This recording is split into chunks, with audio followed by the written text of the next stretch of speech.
Testing 1 2 3. Mic check, mic check.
got to stand up strong, face the truth about themselves, to understand what went wrong. I know we can find a way.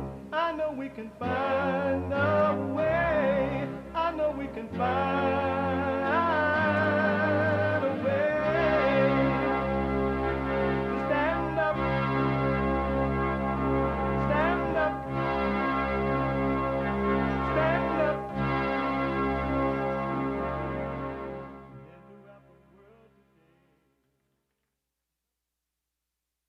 Uniting the races with truth instead of dividing them with lies.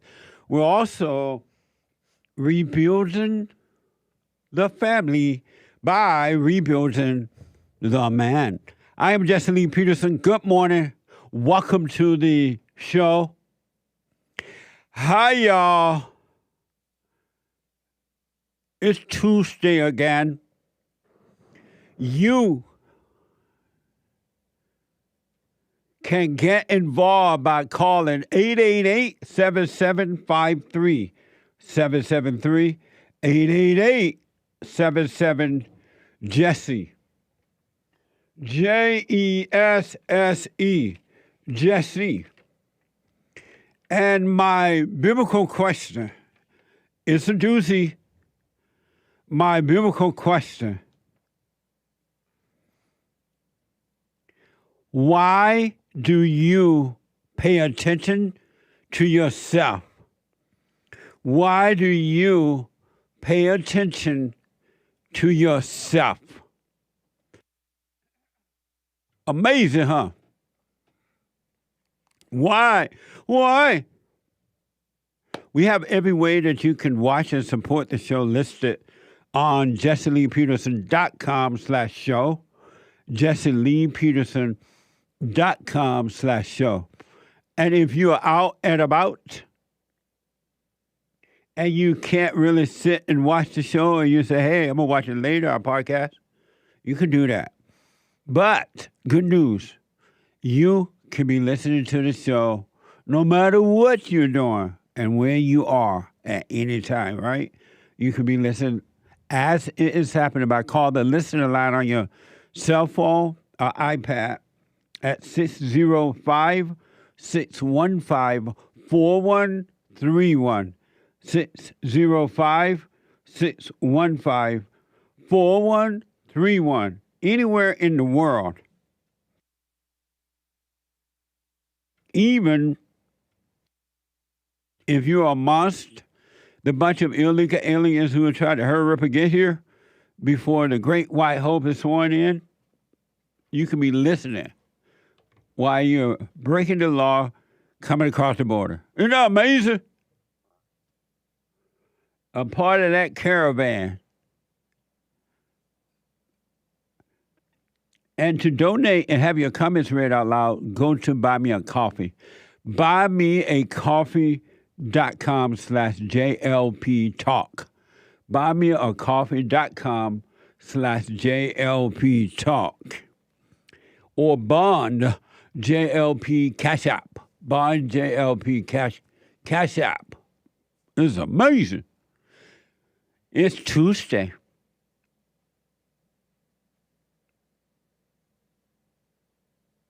The listen line number is 605-615-4131.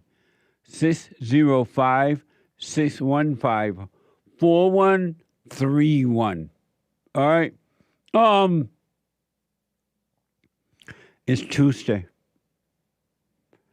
And Tuesday always remind me of the good old days when boys were boys and men were men and America was America. It was great. Tuesday always remind me of country and Western Tuesday. All my thoughts, well, they've all been lies. They let me down every single time because the devil's been making homes inside my head. The good, the bad, the glad, the sad. If I could let them all go and give them to God, well, maybe He'd take this anger from my soul. And I'd shine like a light that's too bright to see. And I could lean on God so He could lean on me. Forgiveness, righteous, perfect peace. Amazing. Amazing. Who let the dogs out? Amazing song. Our battle is a spiritual battle. And the one thing I can tell you for sure and without a doubt,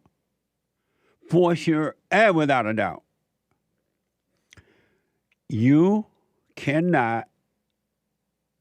There's one thing the Bible is absolutely true about. Absolutely, no matter what. And yet it's the most overlooked thing in the Bible. Well, at least one of them. It's at the top of the most overlooked thing in the Bible. And that is an angry man or woman, an angry person is a murderer.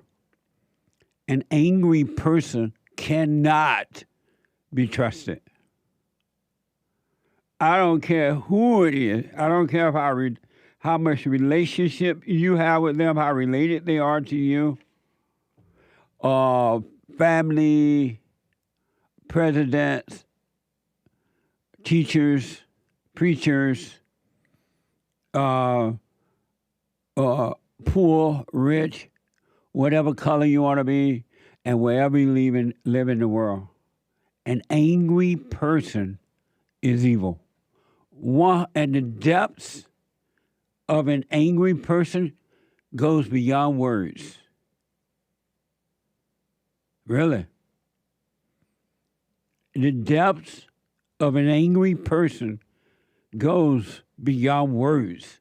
There's no limit to what an angry person won't do to try to hurt you or anyone that gets in their way.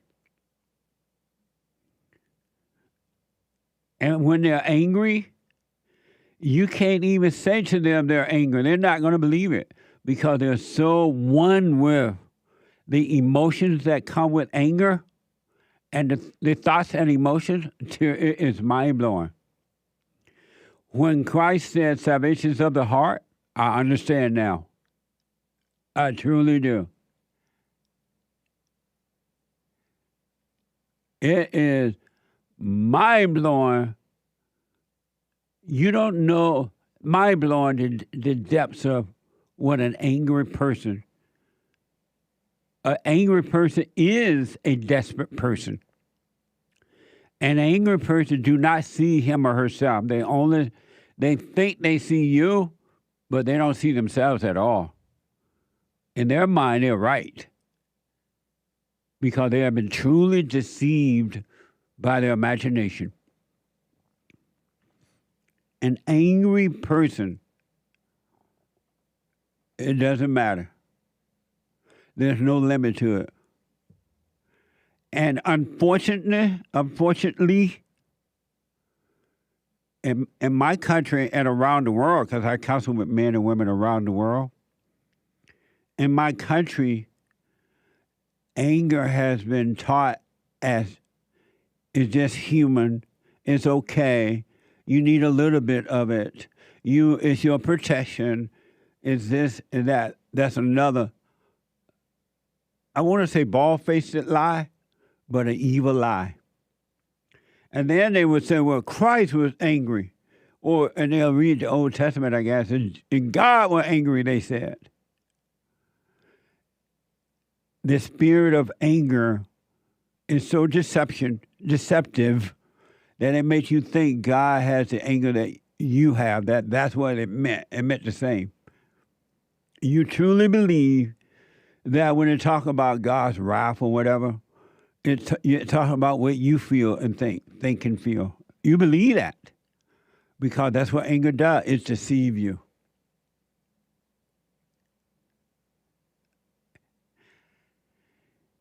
I understand clearly why salvation starts at the heart, is of the heart.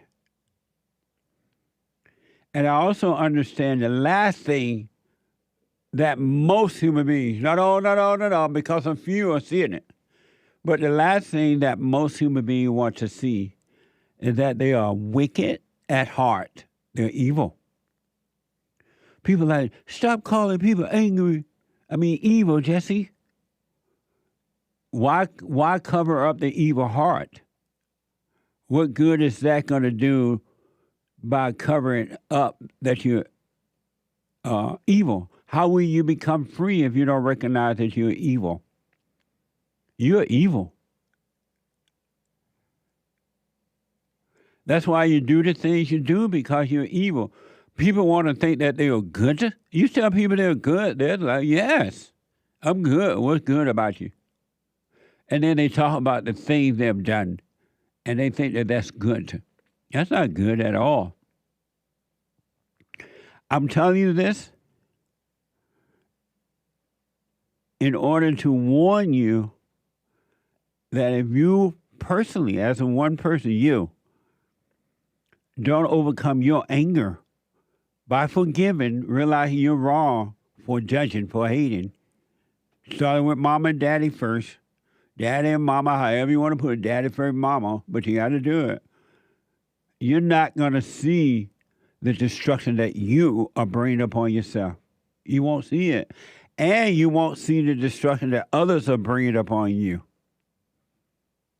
Because evil people thrive. They get a false sense of life out of hurting others. They'll try to hurt you and laugh about it if they see you in pain. And they will build an army of people because they can't stand alone, right? They'll build an army of people to go after you to give you pain. And it's not their pain or your pain, it's evil pain, but they think it's their pain because they don't know who they are at this point. I'm just warning you, do what you want. You must be born again from the spirit of evil to the spirit of good. And it's not going to happen until you can see for yourself, not because somebody said it, that you're evil.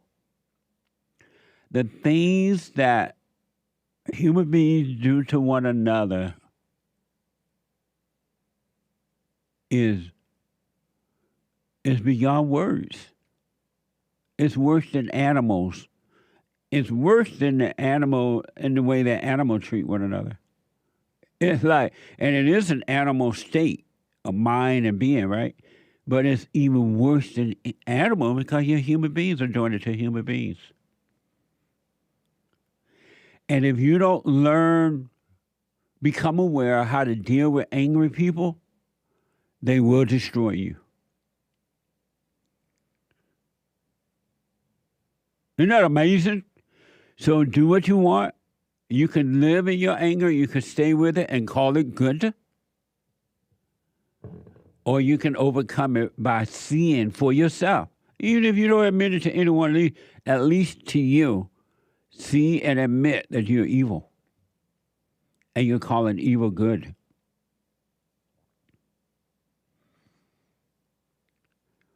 I'm looking at what's happening in my country and around the world, but especially my country.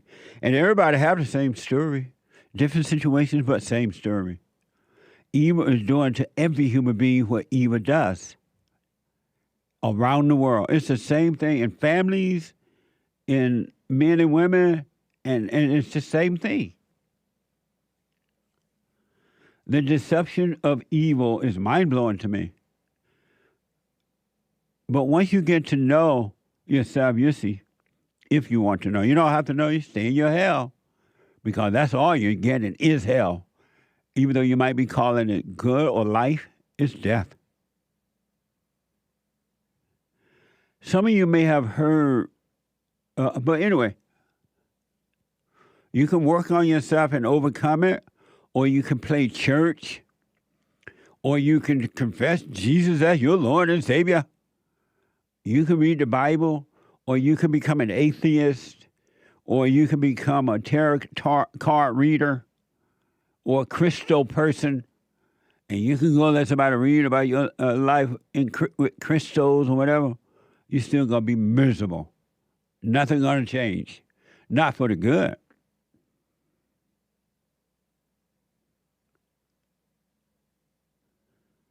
It is amazing. It really is. And only few that finds it. Only a few. Most people, a lot of people learn about the truth intellectually, and they can quote it. And if you've heard about the truth, it sounds so like they know what they're talking about, and it's so intellectual. It's like the intellect mind, because it is the enemy of God. The intellectual mind is the enemy of God, and it learned just like it does with the Bible and anything.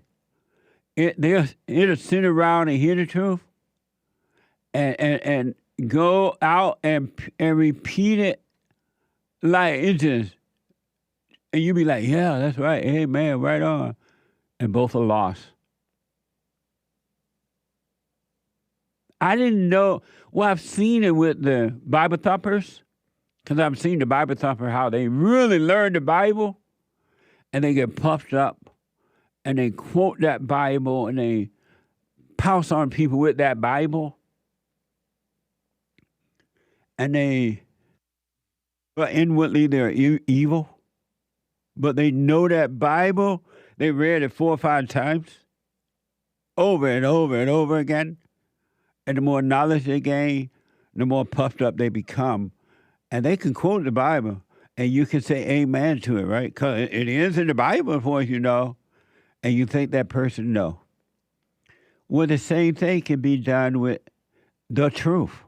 You hear the truth, and you start talking about, oh, I'm nobody, I'm nothing, I'm nobody. Who are you? Nobody, nothing. You just quote it, and you sound so good to some of the people that, the blind people, they're like, oh, yeah, that's right.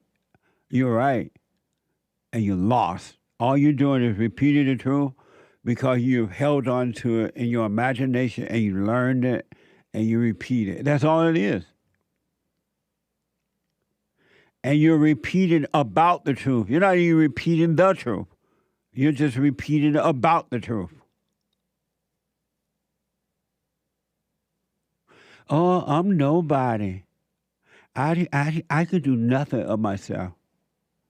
I'm just, who are you? Nobody. You don't get any further than that. But what do you mean by that? You can't get any further because you haven't heard the next step yet.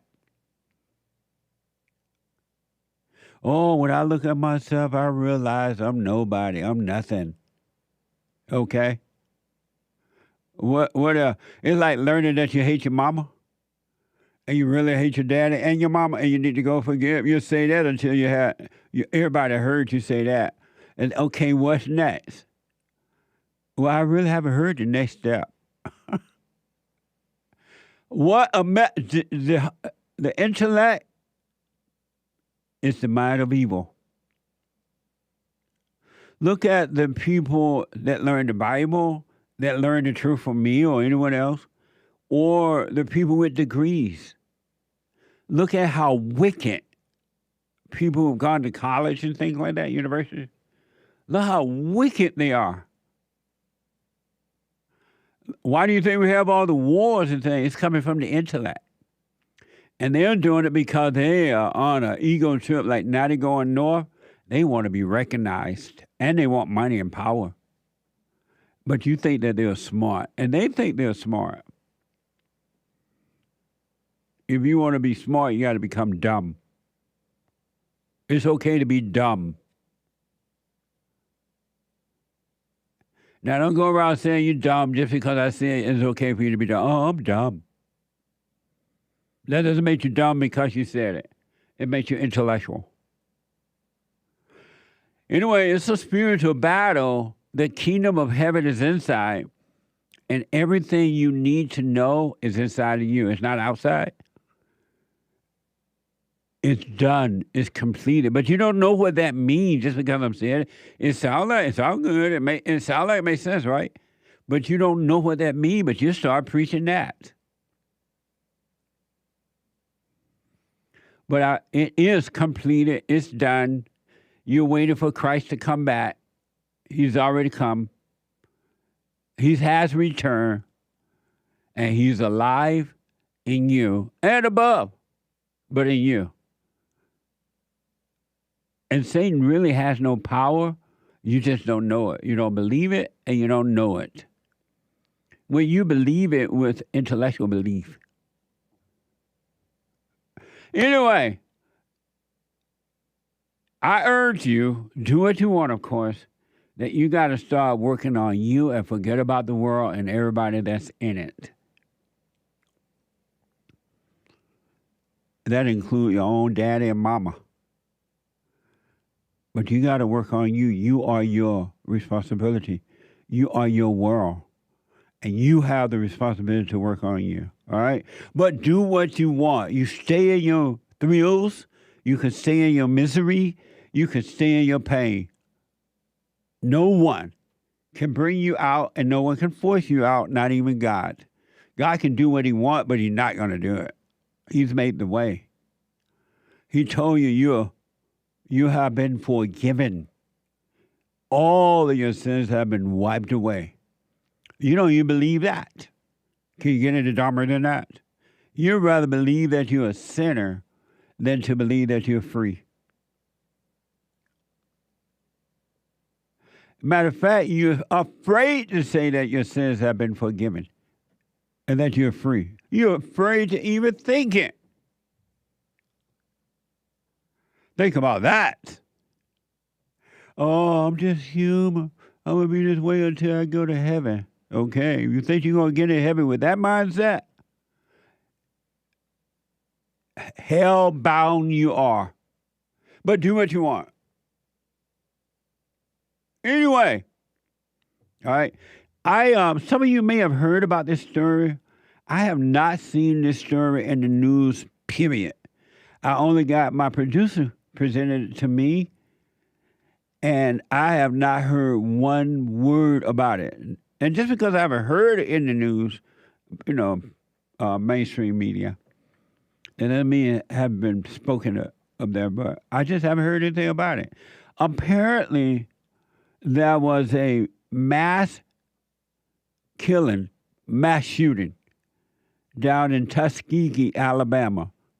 Think about that. In Tuskegee, Alabama. I grew up in that area. I know Tuskegee. I used to go over to the university every year, and we would spend the whole weekend over there learning about Booker T. Washington and the greatness that great things that he did down in Tuskegee, Alabama. Tuskegee at one time was so beautiful, and it was predominantly black people with homes around the university and in that area of Tuskegee, right over there from Hurstboro, Alabama. Down the road from Eufaula, and a little down the road from Union Spring, and then a little bit more north of, south of Midway, Alabama. I know Tuskegee, right? It's not the same anymore. Black people, I want you to know as a living witness, this ain't some stupid stuff I read from liberal blacks and deceivers about so-called slavery and all that mess. Tuskegee was a beautiful, it looked like white people town. Beautiful homes, lawn, grass cut, house paint. It was like, I remember when I would go as a teenager, I would be driving down through when we get into Tuskegee, you drive down through the neighborhood over to the university. And I used to say, wow, this is so beautiful. Because I lived down on the plantation, so we had a wood house. They lived in brick homes. The blacks did. And it was beautiful. That's gone now. Now, according to this report, there now have mass shooting at Tuskegee University. And the reason if you haven't heard, the reason it's not like primary in the news right now, because allegedly it was done by other blacks, another black at least. So you ever heard about the mass shooting? But had a white person gone in there and shot up some folks, it would be everywhere. Everybody be talking about it. Everybody be on it. The media would be all over it. A mass shooting. White racists. Trump, Mega Trump people. They would be all over this.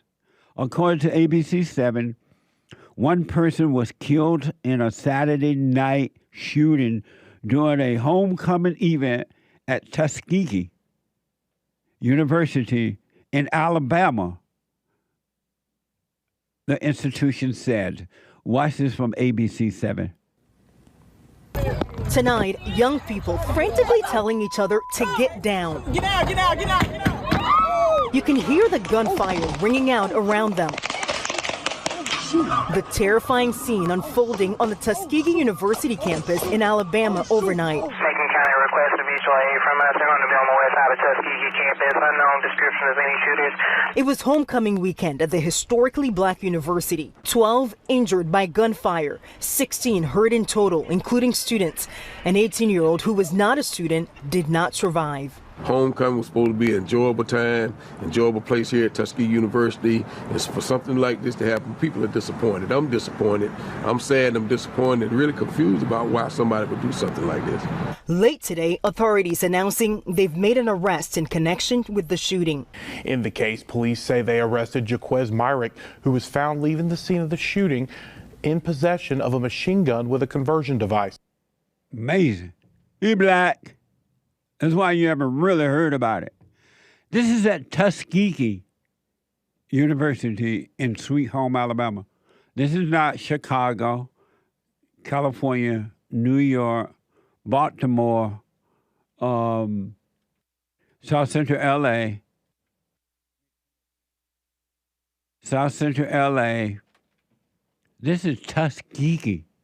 Do you know that when I was growing up, you just would not even imagine. It wasn't even in your thinking that something like this would happen at Tuskegee University, Alabama. You will hear about it up in Gary, Indiana, Chicago, and all those other places. But everything was so normal. Family, nice home, educated people in the right way. It's over for Tuskegee now.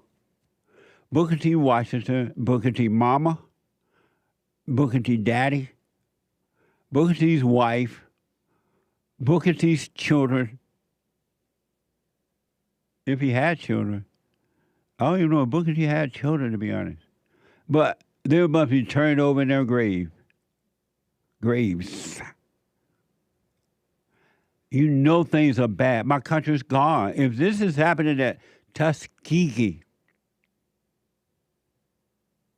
the last time I was down there a couple years ago visiting, I went to Alabama, so we're by Tuskegee. And it wasn't the same anymore anyway. It was so liberal and dry and dead and it wasn't beautiful anymore. 888-77, have you heard about this story? It's black. That's why you haven't heard. 888-7753-773. A quick break. Back in a moment.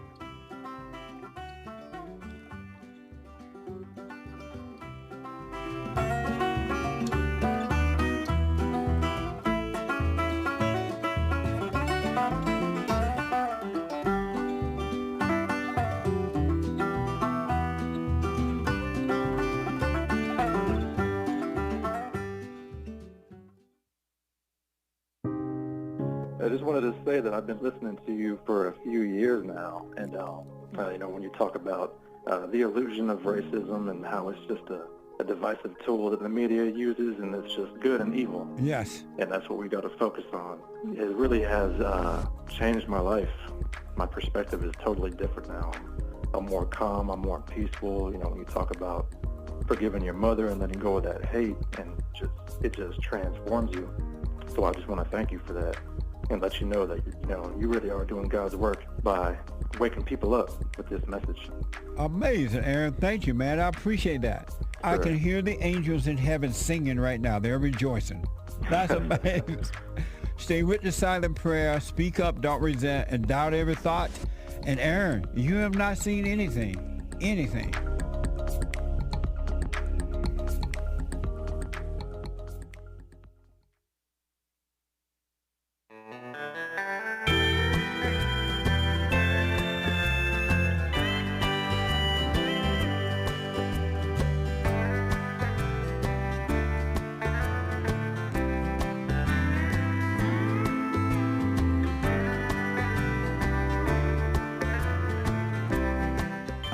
Welcome back, 888. I am going to get to your calls here. 888-7753-773. The Hake Report is coming up at 9 a.m. this morning. The Hake, HAKE report.com at 9 a.m. from 9 to 11 a.m. Pacific time. And then after the Hake at 11 a.m., Joel Friday TV. E-Black. Joel Friday TV, and at 4 p.m., The American Anchor Baby at 4 p.m. You don't want to miss these shows. They are amazing. I'm going to get to your super chats and all that as well, but I want to show you, in case you missed it, you can park it. I just showed you a mass shooting, according to the report. Down in Alabama, Sweet Home, Alabama, at Tuskegee University. Unheard of stuff like this happening. If you did a mass shooting down there in the good old days, your mama would have gone on campus there and found you and whooped you all the way home. She would have whooped you, and you would have known mama gonna whoop you. You'd be like, oh my God, don't let mama find out. And then when mama whooped you, she would turn you over to the police.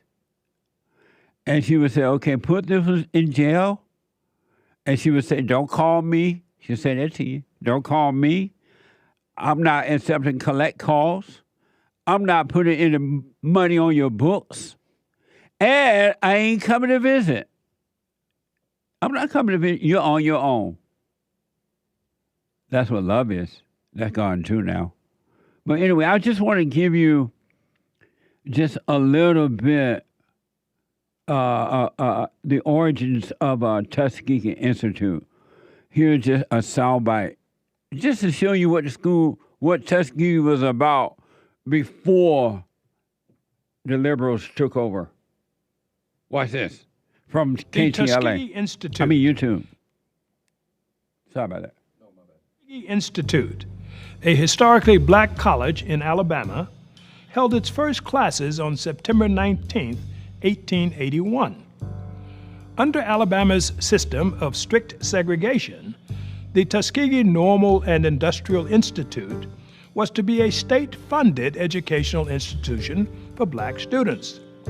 The school's headmaster was Booker T. Washington, a 25-year-old African-American college graduate who had been born into slavery. Washington was the only teacher instructing the inaugural class of 30 students out of a one-room shanty. Washington was a strong advocate of personal responsibility among African Americans. He stressed the virtue of patience and believed that aggressive protest for equal rights were counterproductive. Washington served as head of the Institute until he died in 1915. Under his leadership, the school's enrollment swelled to more than 1,500 students. Now known as Tuskegee University, It's open to students of all backgrounds and has a student body of more than 3,000. It's the only college or university in the country designated a National Historic Site. Amazing. It had gone from that to this. Can you imagine?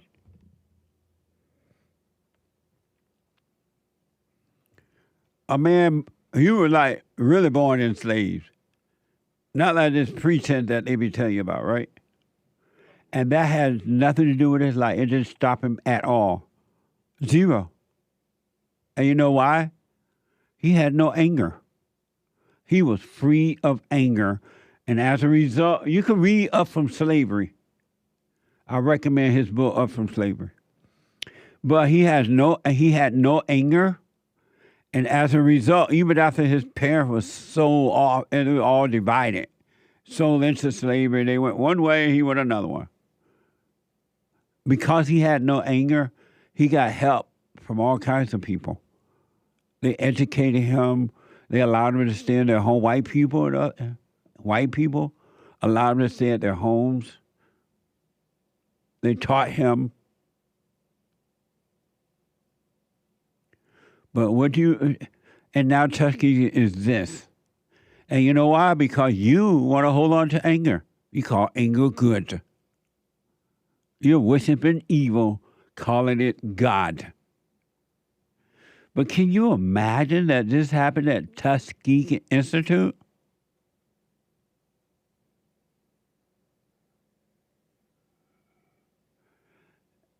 He was 25 years old and headmaster. 25 years old. That's like my producer. He black, my producer, and he's 25, I think. He like the headmaster of Tuskegee, right? You can't even imagine black people being that way now. It doesn't seem like they ever had sense enough to be that way. But they did in the good old days. I love when he said aggressive, so-called civil rights fighting stuff, whatever he said, is counterproductive. Stop being so aggressive. Why are you so aggressive? Where is the humility in being aggressive? All you're getting from it is ego.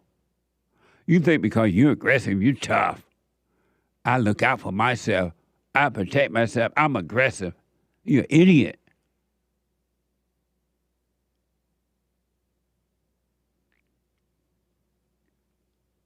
A plain old idiot. 888-77, drop your anger if you want to. 888-7753-773. Let me go to CONI, a first-time call out of Minnesota. CONI, welcome to the show. You're on the air. Hi, darling Jesse. How are you? I am well, thank you, and I know you are too. All is well. I don't have a question. Okay.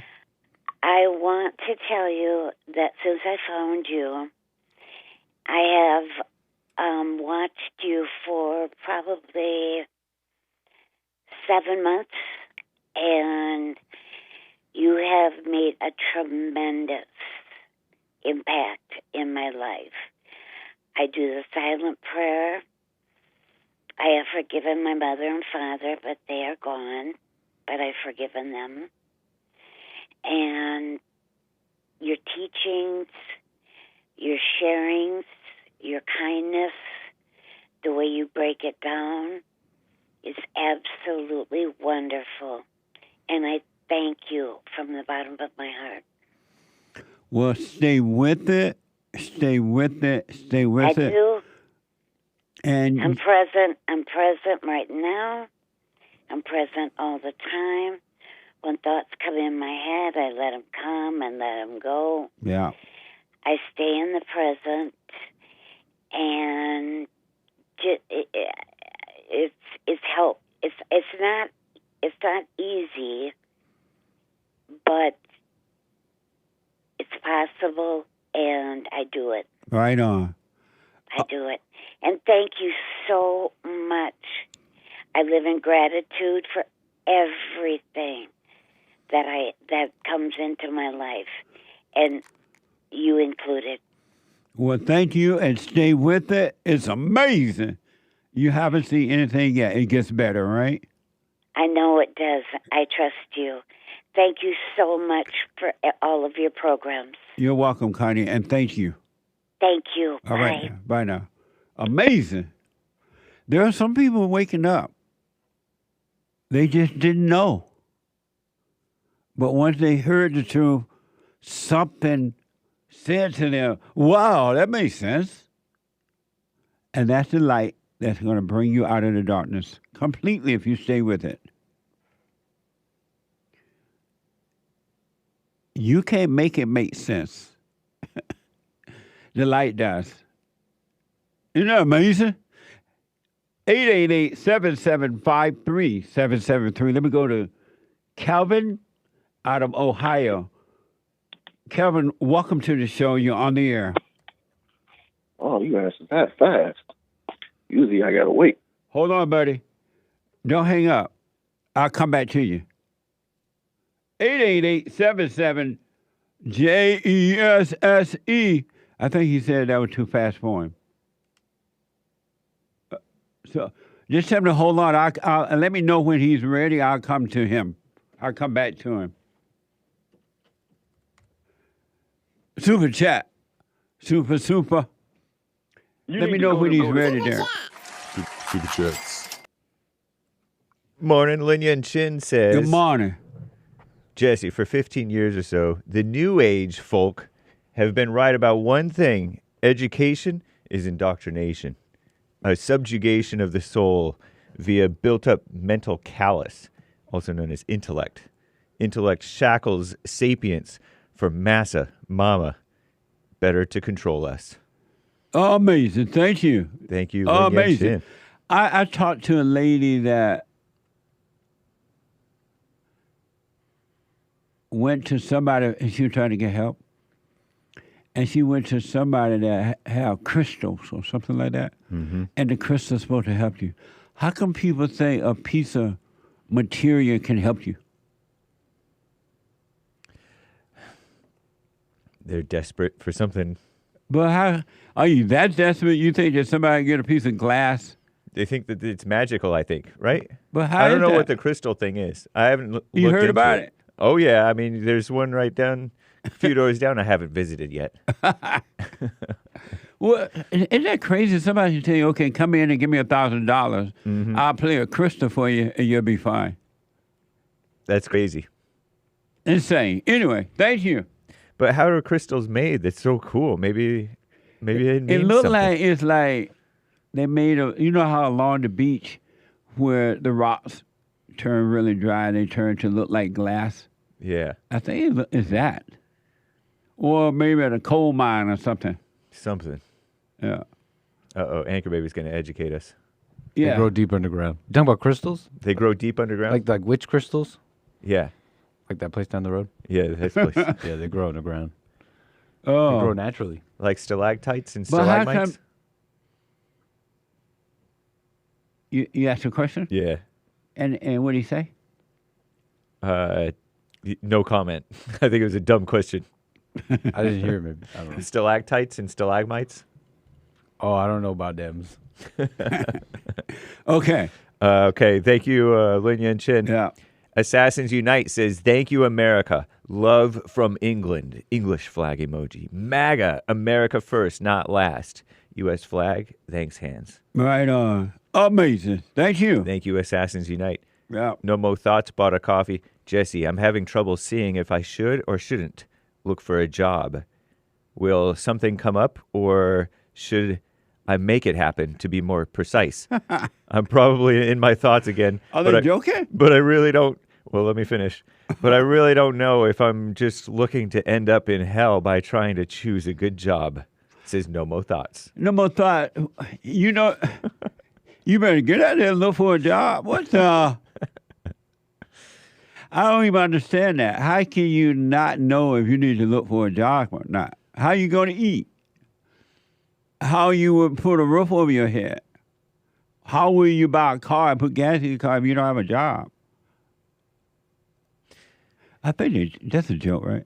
I don't know. No more thoughts. No more thought. Call me and make it clear, because I don't even understand that.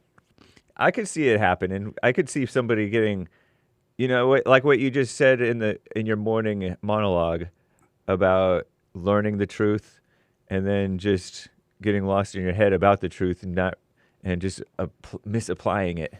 I'm looking at some people, they're like totally repeating what I'm saying, the truth, right? Yeah. And they put the emotion in it and everything. I'm nobody. I'm like, what the? I'm nothing. And they put the emotion with it and everything, and it looked real. Yeah. And I'm sitting there thinking, what the?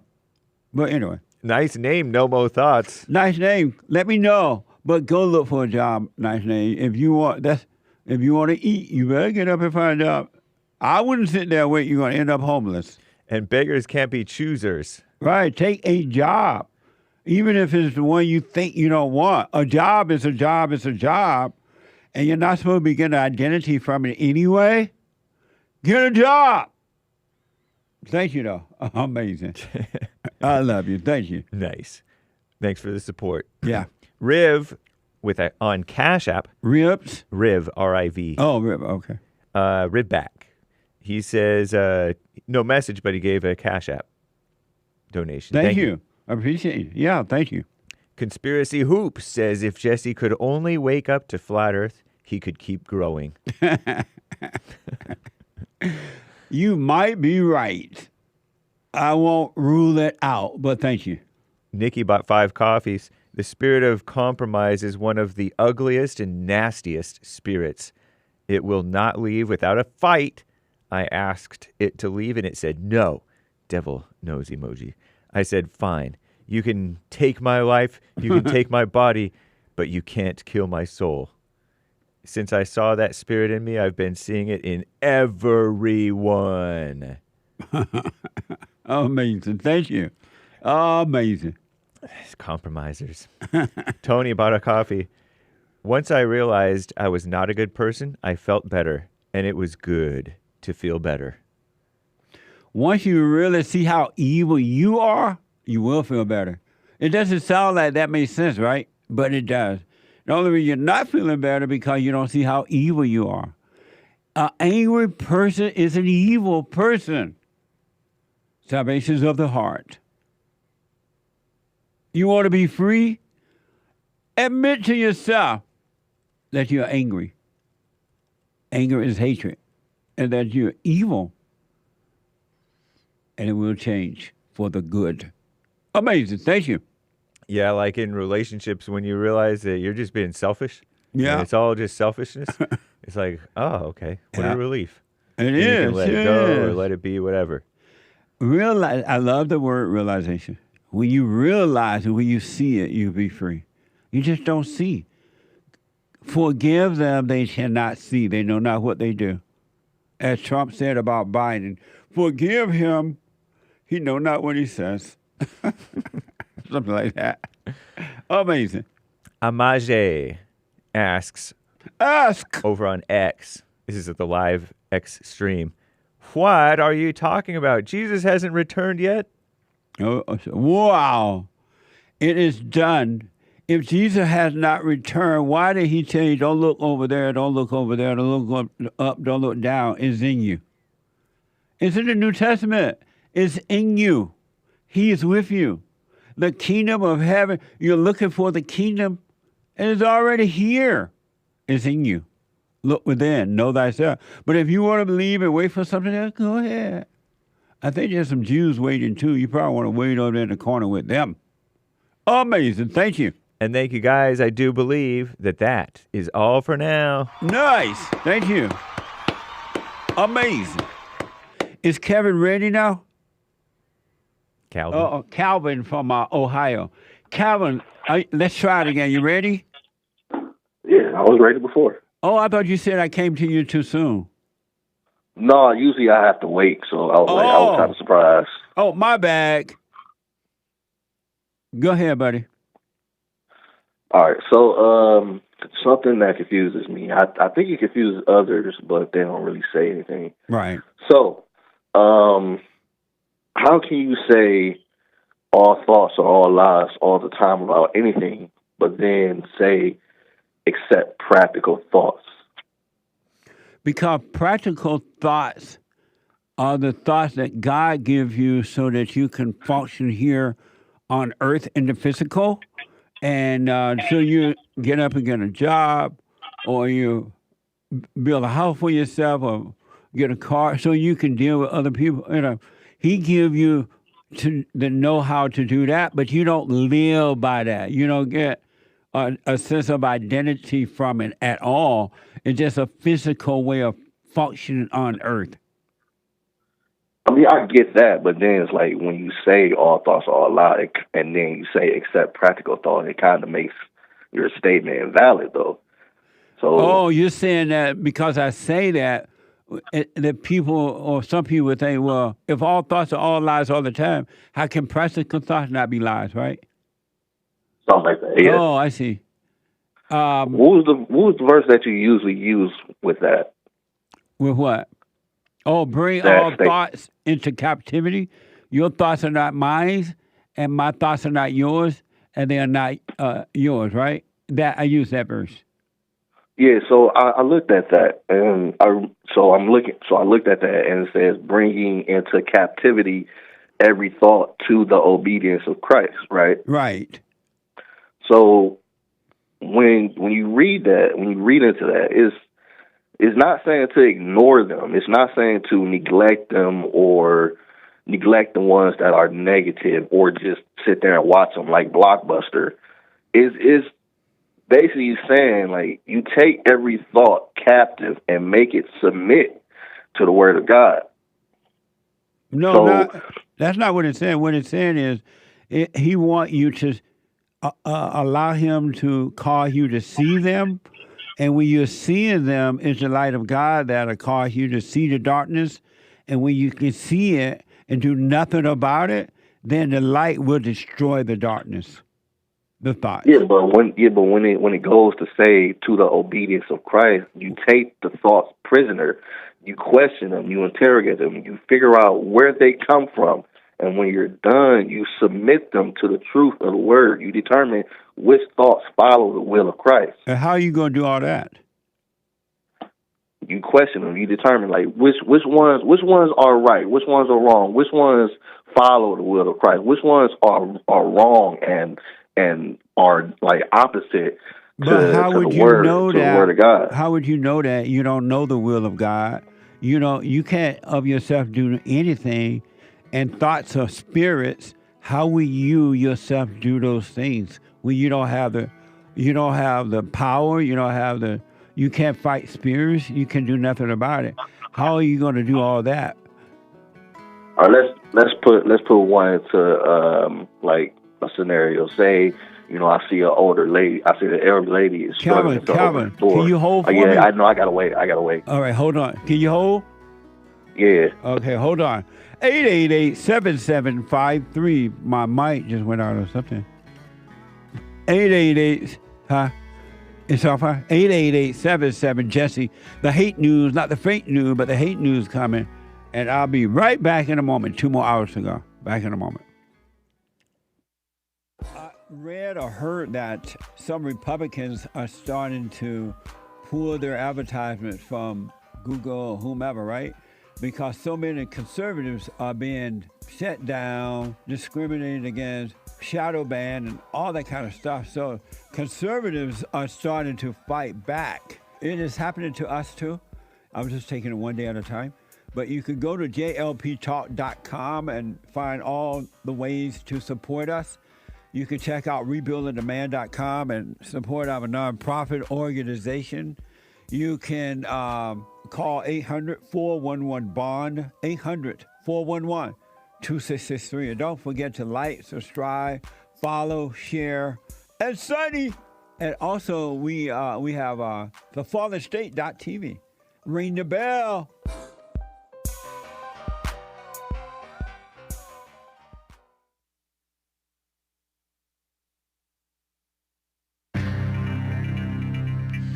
A whole lot of mess going on in the world, but it's about to get cleaned up big league. This is the end of hour one of the JLP Peterson Show. It is Country and Western Tuesday, November 12th, AD 2024. The lines are full, guys. JLP will be right back to your great calls. We'll also get to any super chats that come in. You can super chat buymeacoffee.com /slash JLP Talk. Hake trying to steal super chats from Jesse. But first, Hake news, not fake news. Elon Musk, according to CONI Nonsense Network, wants to reshape radically who controls America's money supply. Isn't that interesting? Oh, yes. The billionaire is among, soon-to-be trillionaire, hopefully, one day. One can dream. Is among several people in Donald J. Trump's inner circle. That's President Donald J. Trump's inner circle, calling for sweeping changes to the evil Federal Reserve. Nice. And U.S.-China relations. President-elect Donald J. Trump likely to pick Florida Florida Senator Little Marco Rubio, as his Secretary of State, and I'm here for it, even though he is a rhino. Sources told CONI Nonsense. As he rounds out his national security team, Rubio's selection for the role would signal, if Trump does go forward with it, this is all speculation at this point, I think, it would signal Trump's willingness to aggravate China. And China, believe me, you want China to believe that Trump is willing to aggravate them righteously, not unrighteously like lame Biden and cackling Kamala. After the leading Republican in the Senate Intelligence Committee, believe it or not, Little Marco is the leading Republican on the Senate Intelligence Committee. He spent years focused on the China threat theory. China threat theory, they call it. Don't ask me where they got the word theory from. Little Marco Rubio has used his perch to introduce legislation that would block tax credits for electric vehicle batteries produced using Chinese technology. And Rubio has also grilled the FBI director on Beijing's influence over TikTok. You know, that social media platform? Very cool. Follow JLP Talk on TikTok and the Hake Report, by the way. I'm not that active, but JLP is. With Trump also asking Florida Representative Mike Waltz, W-A-L-T-Z, another lawmaker known to be a China hawk, to serve as his national security advisor. It has become clear that Trump's new administration is likely to prioritize tough China policies. It'll be like the good cop and bad cop, because Trump likes to get along with people. And speaking of the world, geopolitical conflicts. In addition to managing the frayed ties between U.S. and China, the incoming Trump administration will have to navigate several geopolitical conflicts, including the Ukraine-Russia war and the Israel-Hamas wars and other wars, Hezbollah. As of this week, Russia has amassed tens of thousands of troops, including recently arrived North Korean soldiers that are prepared to retake Russia's Kursk region from Ukraine in the coming days. So said a U.S. official to CONI Nonsense. Trump has promised to end the war, quote, in 24 hours, unquote, even as Moscow continues to unleash near constant waves of drone strikes on Ukrainian cities. Meanwhile, ending the wars in Gaza and Lebanon and integrating Israel in the Middle East are likely to be at the top of Trump's Middle Eastern agenda. Throughout his campaign, Trump has not specified how he would approach the Israel-Hamas war if reelected, which he has been, or how his policies would differ from his predecessor, Sleepy Joe Biden's. We wish Biden well. And there are wildfires going on East and West Coast. Meanwhile, here in America, firefighters in New York and New Jersey working to contain a deadly blaze spurred by ongoing historic drought and crazy winds in SoCal. Windy right now. Very destructive fire in Ventura County. I'm James Hake. Now back to JLP, Hour 2.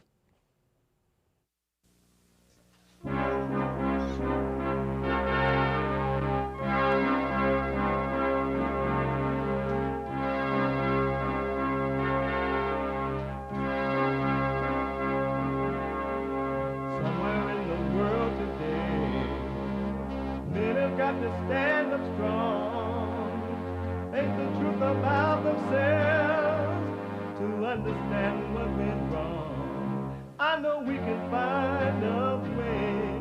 I know we can find a way. I know we can find a way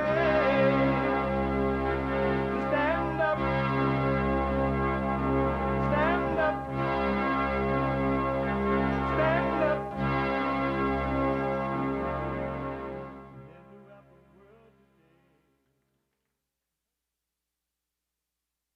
Uniting the races with truth instead of dividing them with lies. We're also rebuilding the family by rebuilding the man. I'm Jesse Lee Peterson. Welcome to the second hour of the show today. You can get involved by calling 888-7753-773, 888-77-JESSE. And my biblical question for this week: why do you pay attention to yourself? Why do you pay attention to yourself? Why do you pay attention to yourself? What the?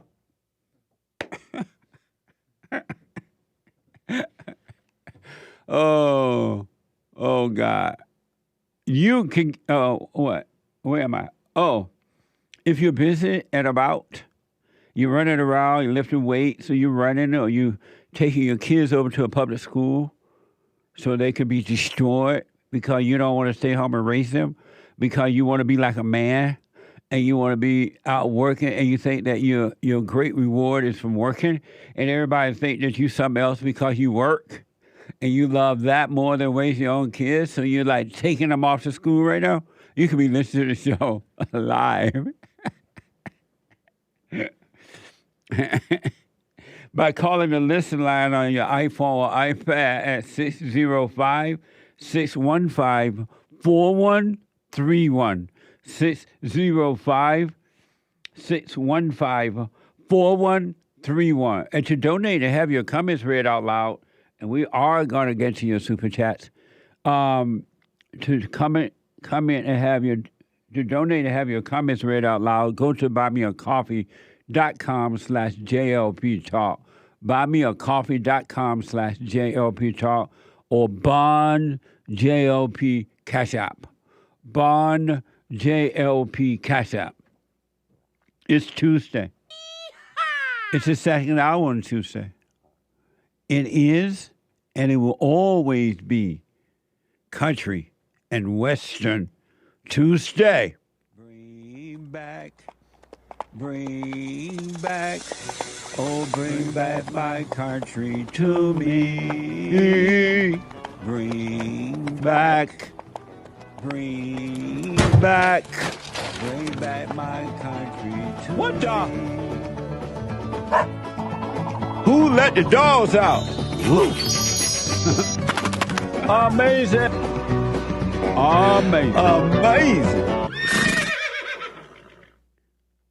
Amazing. I want to go back to Kelvin out of Ohio, and he was talking about this thought thing, that all thoughts are lies. He's talking about that, and interesting. Kelvin. Yeah. Okay, thanks for holding. Go ahead. I'm trying to remember where I left off, but it's this quote that I was told before. It kind of fits into what we kind of talking about. All right. So, someone once said, if the thoughts doesn't line up with what God said, it doesn't belong in your head. And what did that mean? So basically, like we was talking about, like I said, you have to determine which thoughts follow the will of Christ, which ones don't belong in your head, which ones are opposite of what God says or what needs to be done, and then which ones are right, which ones follow the word of God. But how do you know? Go ahead. Go ahead. How do you know what God said so you compare your thoughts to what God said when you don't even know the will of God? That's where studying goes. That's where reading your Bible. That's where praying. In your case, is the silent prayer. But yeah, that's where studying. That's where being biblically literate comes from. That's where reading But comes studying and reading doesn't allow you to know the will of God. If what God says is in the Bible, then you are able to determine what is the right way to go. But you can't. You don't know one person on this earth who have ever studied the Bible and discovered the will of God through the Bible. All right, let's say for example, What is the will of, you know the will of God? There's a lot, but I'm gonna give you an example. Tell me first, do you know the will of God? Anything that follows the will of Christ, anything that follows what Jesus taught, anything that follows what God says and puts like in stone. Do you know the will of God? I just said it.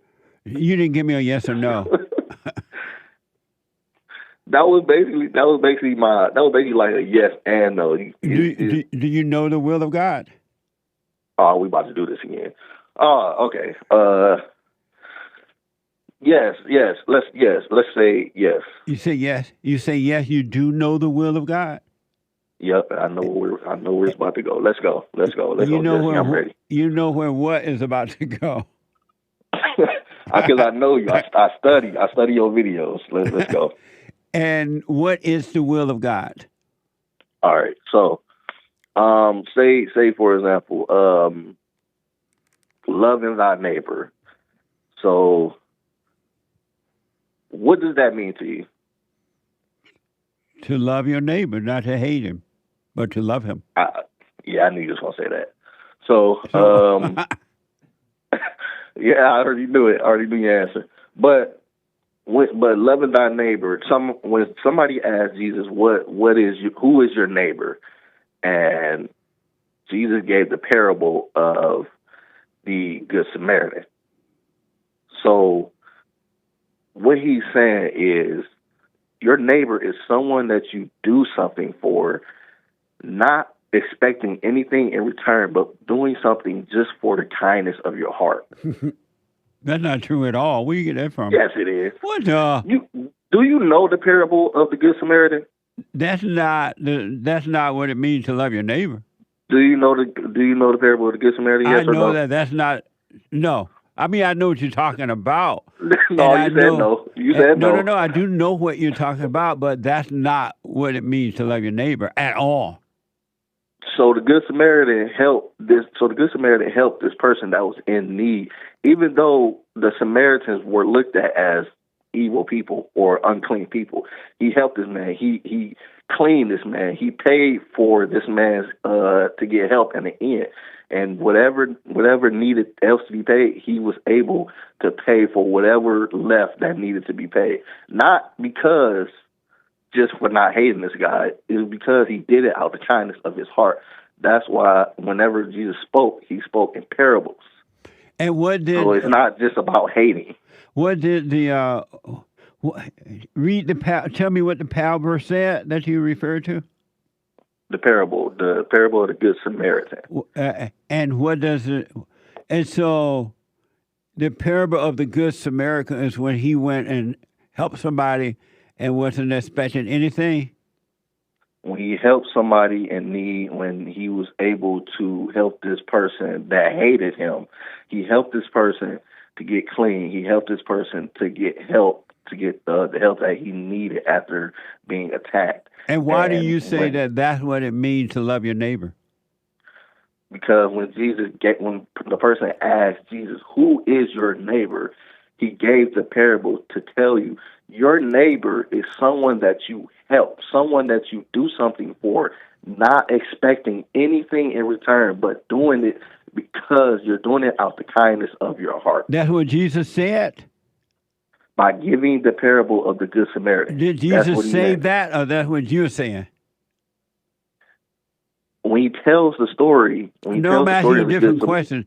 When you say that, did Jesus say all that, or that's what you're saying? No, that's not what I'm saying. Did Jesus say that? That's what you understand from I'm asking parable. you. That's why I don't want to be confused. Did Jesus say, well, loving your neighbor is like the parable of this good man? He went and did this for me. He wasn't expecting anything out of anything back, but he did something out of the kind of his heart. Are those the words of Jesus or are your words? No, not my words. Not my words. Did Jesus say that? I'm paraphrasing, yes. Jesus said that. Yes, I'm paraphrasing. That ain't in the Bible, man. Are you serious? But that's not what it means. That's not the reason that Jesus meant don't hate your neighbor, don't hate anyone. And when you don't hate anyone, you will do what's right toward all people at the right time and for the right reason. But if you hate, and if you do things for others, you're doing it at the wrong time and for the wrong reason, and you're going to hurt them because you're doing it out of your own vanity and not out of love. That's exactly what I meant. That ain't what you meant. You just said it in different words, man. Amazing. But what is God's will? You say you know his will. What is his will? I said yes and no. Yes and no. Do you know, you saying yes and no, you know God's will? Yes and no. What does that mean, yes and no? Either you know his will or you don't. So you can't do yes and no. So when I say yes and no, what I'm saying is, yes, I kind of do, but no meaning I'm still learning. I'm still learning. So you know God's will, but you don't know God's will. Yes, I'm still learning. I'm still learning. That's the truth. I'm still learning. I'm not just going to sit here and say I know everything. What part of God's will you know? Reading the scriptures, praying, talking to God, having a relationship with God. You have never talked to God in your whole life. So prayer is not talking to God? No. You gonna sit there and say that? Okay, you gonna say that with a straight face? Yes. If prayer is talking to God, why your prayers have not been answered? Not everything is going to get answered right then and there. Sometimes God will answer your prayers. Sometimes God will say, okay, maybe I will answer your prayers right now, or I can wait when the time is needed for me to answer your. All your answers has already been answered. Where you get all that all your from? prayers have already been Where answered. you get that from? What? Which one? Which part? Sometimes God answers your prayers, and sometimes He won't. And God said, "Well, I ain't gonna answer that one, but I answered it, and maybe God will answer them later." Where are you getting all that from? Because you have to have faith in God. You can't just say, "Why are you not answering my prayers?" or "Why am I not getting this?" Where did you get all that from? As to that's why your prayers are not being answered, because God said, "Well, I ain't gonna answer that one. Not now. I'll do it later." Blah blah blah. Where are you getting that from?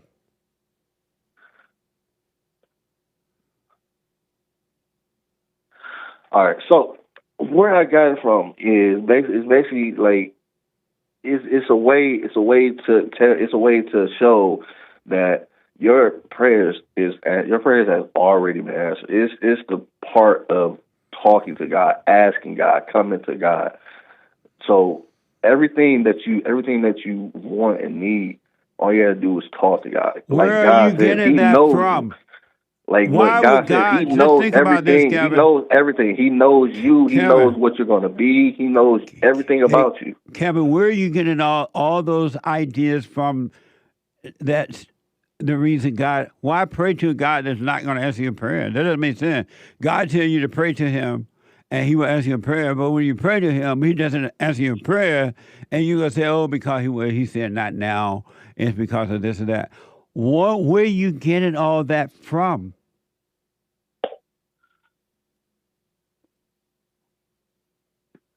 All right. So when I say that, answer that question. Where are you getting that from? Okay, I got you.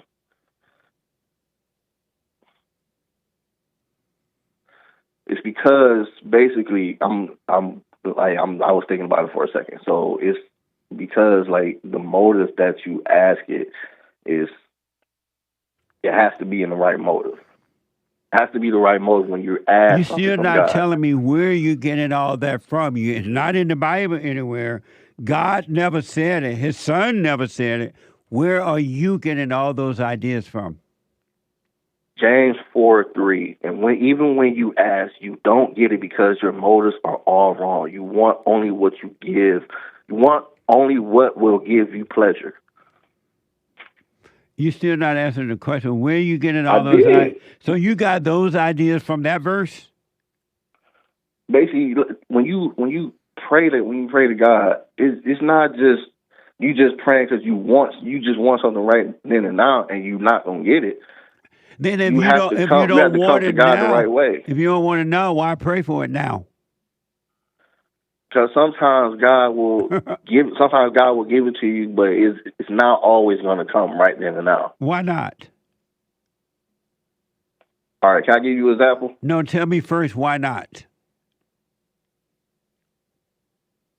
All right, I'm trying to say this without putting the example in.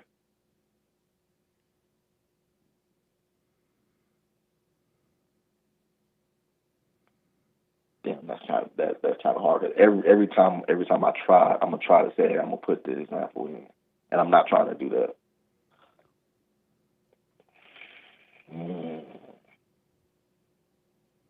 Because of time, let me ask if you All don't. right, you good, go ahead. Is it true that God said that we don't know what to pray for? That part I'm not sure. Is it true that we don't know what we want or what we need?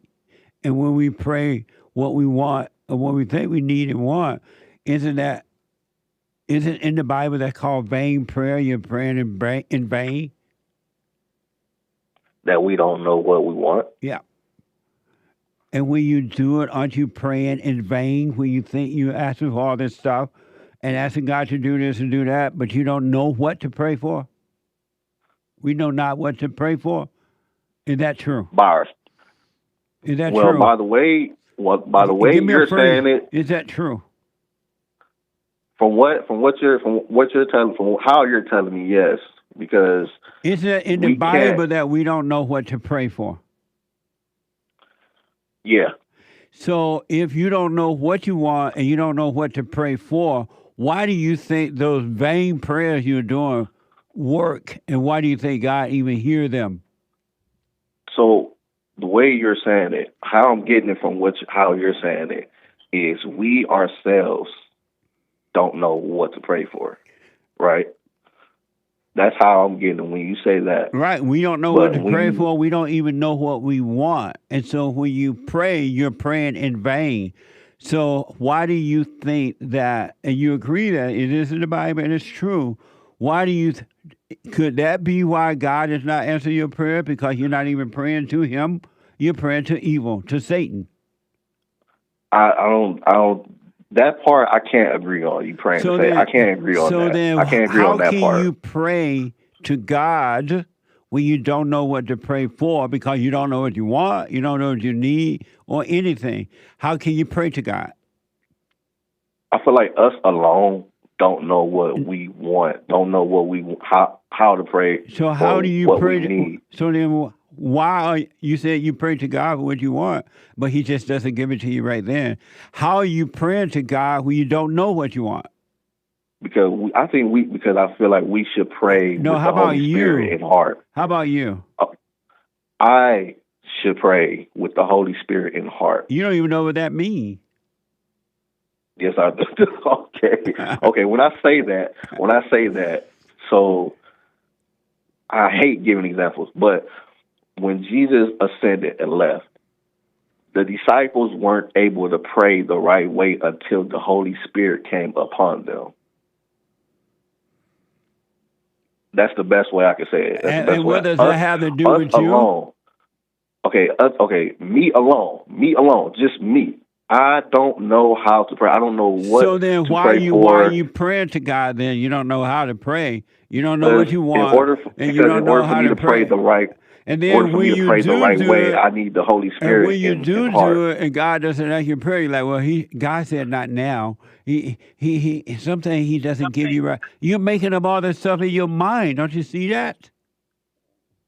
See, for example, I remember when I prayed to God for something in specific, and He literally answered my prayers. No, Satan. No. Satan give you what you want too. I would never give Satan that type of power. Not knowing it, but you did. So how can I pray to God through the name of Jesus, give Satan the power? Because you don't know what you're doing. Satan trembles at the name of Jesus. So how can I give Satan the power when I pray to God in the name of Jesus? But you weren't. So how can I give Satan the power? You were not praying to God in the name of Jesus. Those were just words in your imagination that you were using. It wasn't real. But listen, Kevin, call me again. It's not Bible Thumping Thursday, but I enjoyed talking to you. I wasn't trying to do Bible Thumper. I just wanted to ask about the thoughts, man. Right on. Don't worry. I'm going to come back because I got many more. All right. Thank you, Calvin. Mm-hmm. Amazing. 888-775-3773. There's a line open. John from Alabama, Sweet Home, Alabama, country and Western Tuesday. Hey, John. Yes, sir. Good morning. Good morning. So, real quickly, all of the tips that you give the young men. Speak right into your phone, John. Is this better? Yes, sir. Mr. Peterson? Yes, sir. Okay. All the tips that you give to young men, I'm in it. I'm married, and I followed those tips. Some of it, I lucked into it. I didn't have a list of Jesse Peterson tips about what to look for when you get married or want to get married. So, but I'm fortunate to not violate any of those tips that you advocate for. Right. But they won't prevent you, even if you follow all the tips, you're still going to have challenges in the marriage. But you see the benefit of those tips when you do have those challenges. So I don't know, for me, I don't, my wife wasn't married before. Neither one of us had kids from a previous marriage. But she doesn't work. She doesn't work outside the home, and that has been beneficial when we come into conflict.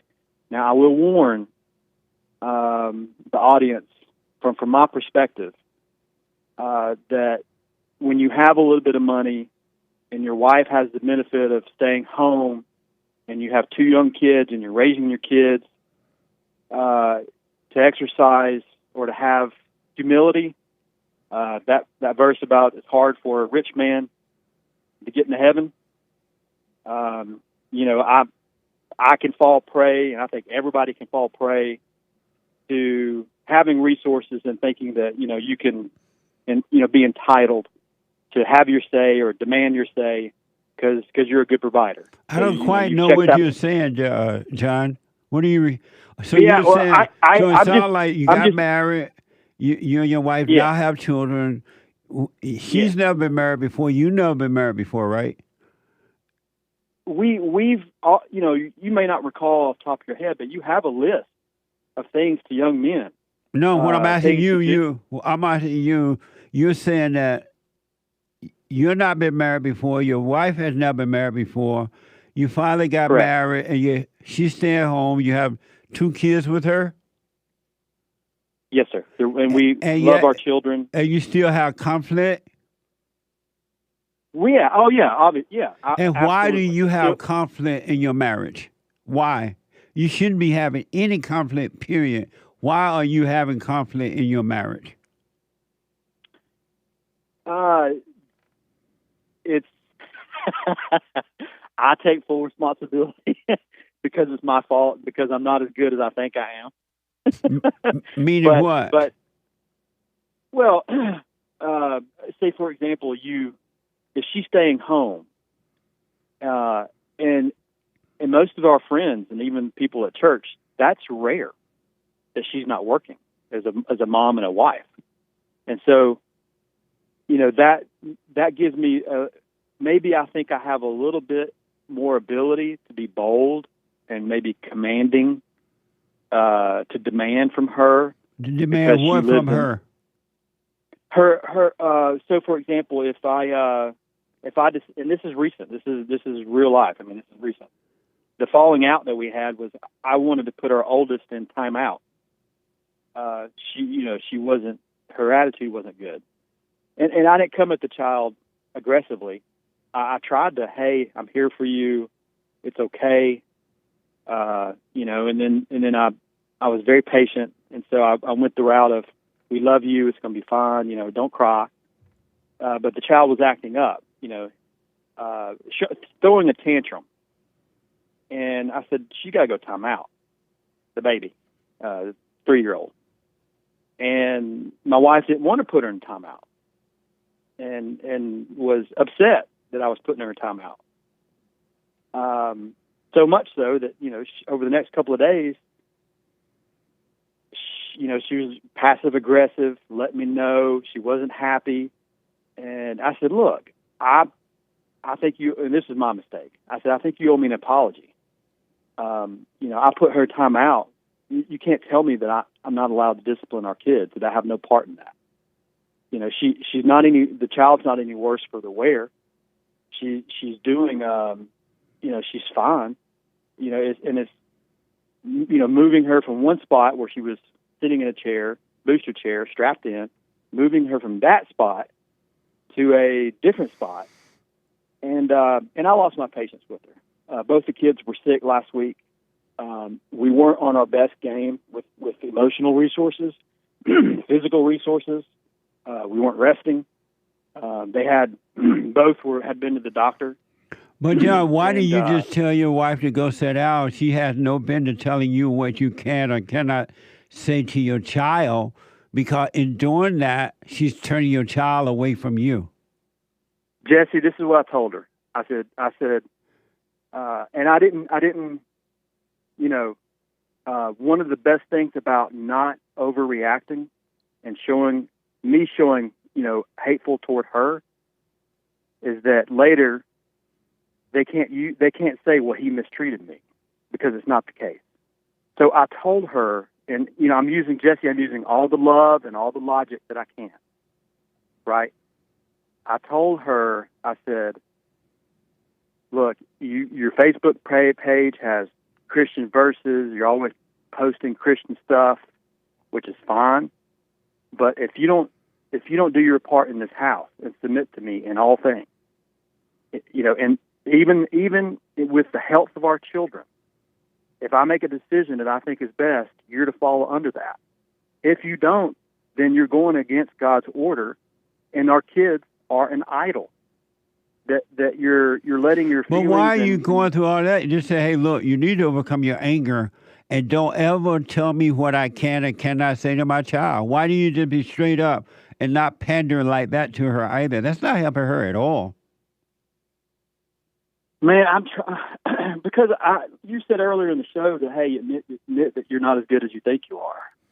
So I'm trying my best, man. I'm trying my best to be patient, to be a loving father, to be a loving husband, but not compromise. But why are you trying to be a loving husband and trying to be patient? The more you try, the further away you're going to get from that. You're not supposed to be trying anything. You're just supposed to be aware of the kingdom within you and let it happen on its own. You can't make yourself be any of those things. I agree. So why are you trying? Well, I mean, Jesse... Can you hold for me? Okay. Hold on. Yes. Let me take a quick break. Back in a moment.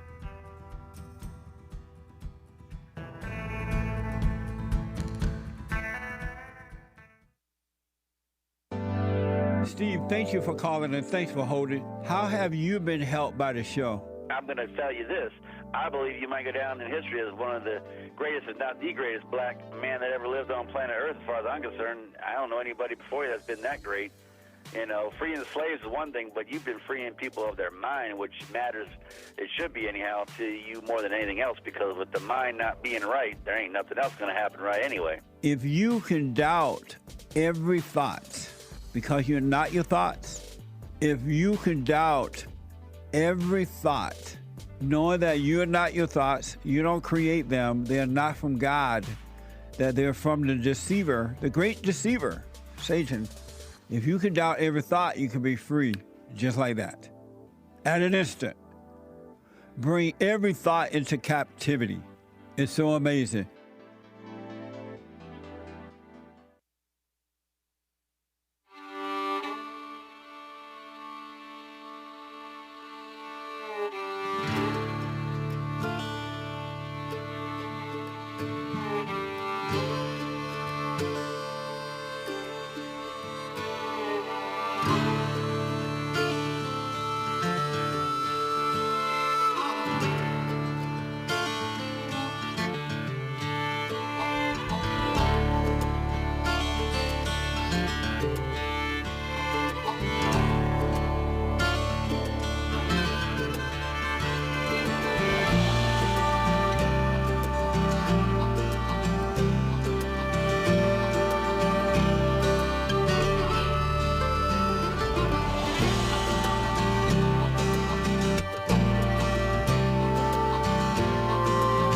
Okay. All right, welcome back. 888-775-3773.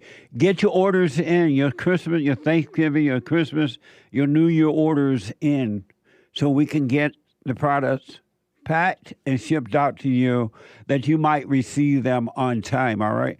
All my books, you can check out my books online by going to rebuildingthemand.com/store.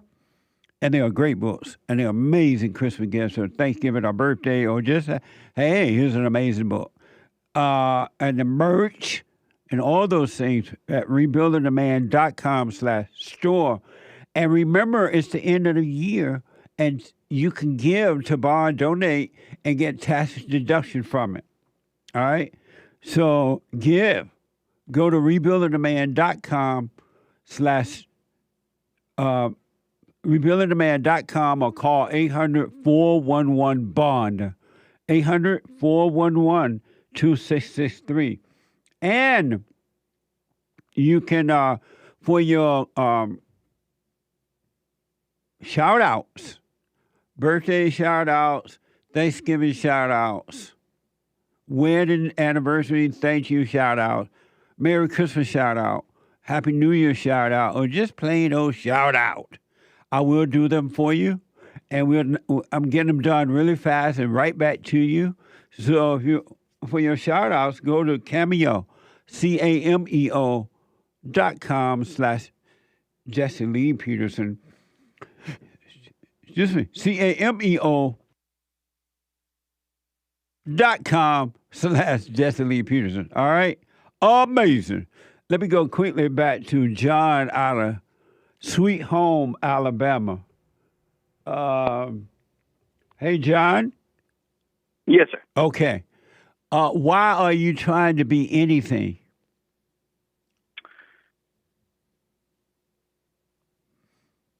Well, as a husband, it's a privilege to have a relationship with your wife. And why is there a privilege? To reveal things about yourself that even as you may be older and grown, I still have things that I need to work on, things that I don't even know about. There's dysfunction, and there's obviously well, that's true. mistakes. You're right. If you really want to see the hell in you, your wife will bring it out because of the hell in her. That's for sure. Right. So you're right about that. But I'm not shrinking back from that. Right on. Right. Okay. So I'm in it, to win it, so to speak. I'm talking and letting you know. One, all the tips that you give to young men about what to look for are valid. From my limited experience, in my humble opinion, I'm in a marriage with 2 kids, and they make complete sense. So I want to put that out there, and I hope the women are listening too. Because if you have a man who's trying to do right, and who's not always right, those, he's evil, she's evil, but those things that you recommend, Jesse, help the situation. They don't hurt the situation. They help marriages. They're not a hindrance to marriages. And I think it's the young men out there that have to be dedicated and committed. How much hell do you want to bring in your life? Ignore what Jesse's saying. Don't listen to those things that he says about what to look for. Don't marry an older woman. Don't marry, a woman with kids. Have her stay home. You need to provide for her. But don't, from things I'm learning, don't, even if you check all those boxes as a man, you haven't arrived. You can't demand your way because you think that you're perfect and you're always right. So I don't regret when I put my daughter in timeout. I don't regret Where it. did you get the word time out? How come you have to call disciplining your child? Why do you call it time out? It's a way to put her in a situation. Well, I'm just, time out is when I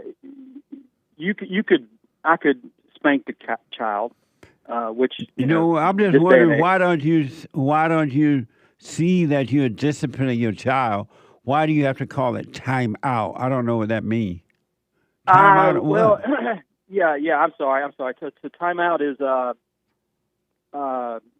didn't really. It's let's see. How can I answer your question?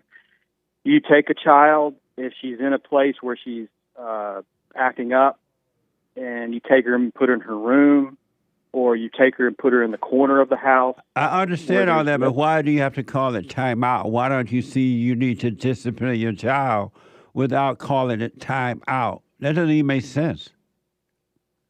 I got you. I'm sorry. Why do you call it that? I'm trying to understand that. Well, that's just a word that me and my wife use. Why? Between us. It's a nuanced term. It's a what? In other words, there's discipline is the idea, but there's different ways. Come back close to your phone. Okay, so there's discipline. That's the idea, and then there's different ways to discipline. But there's no such thing as time out. It's discipline, and that's it.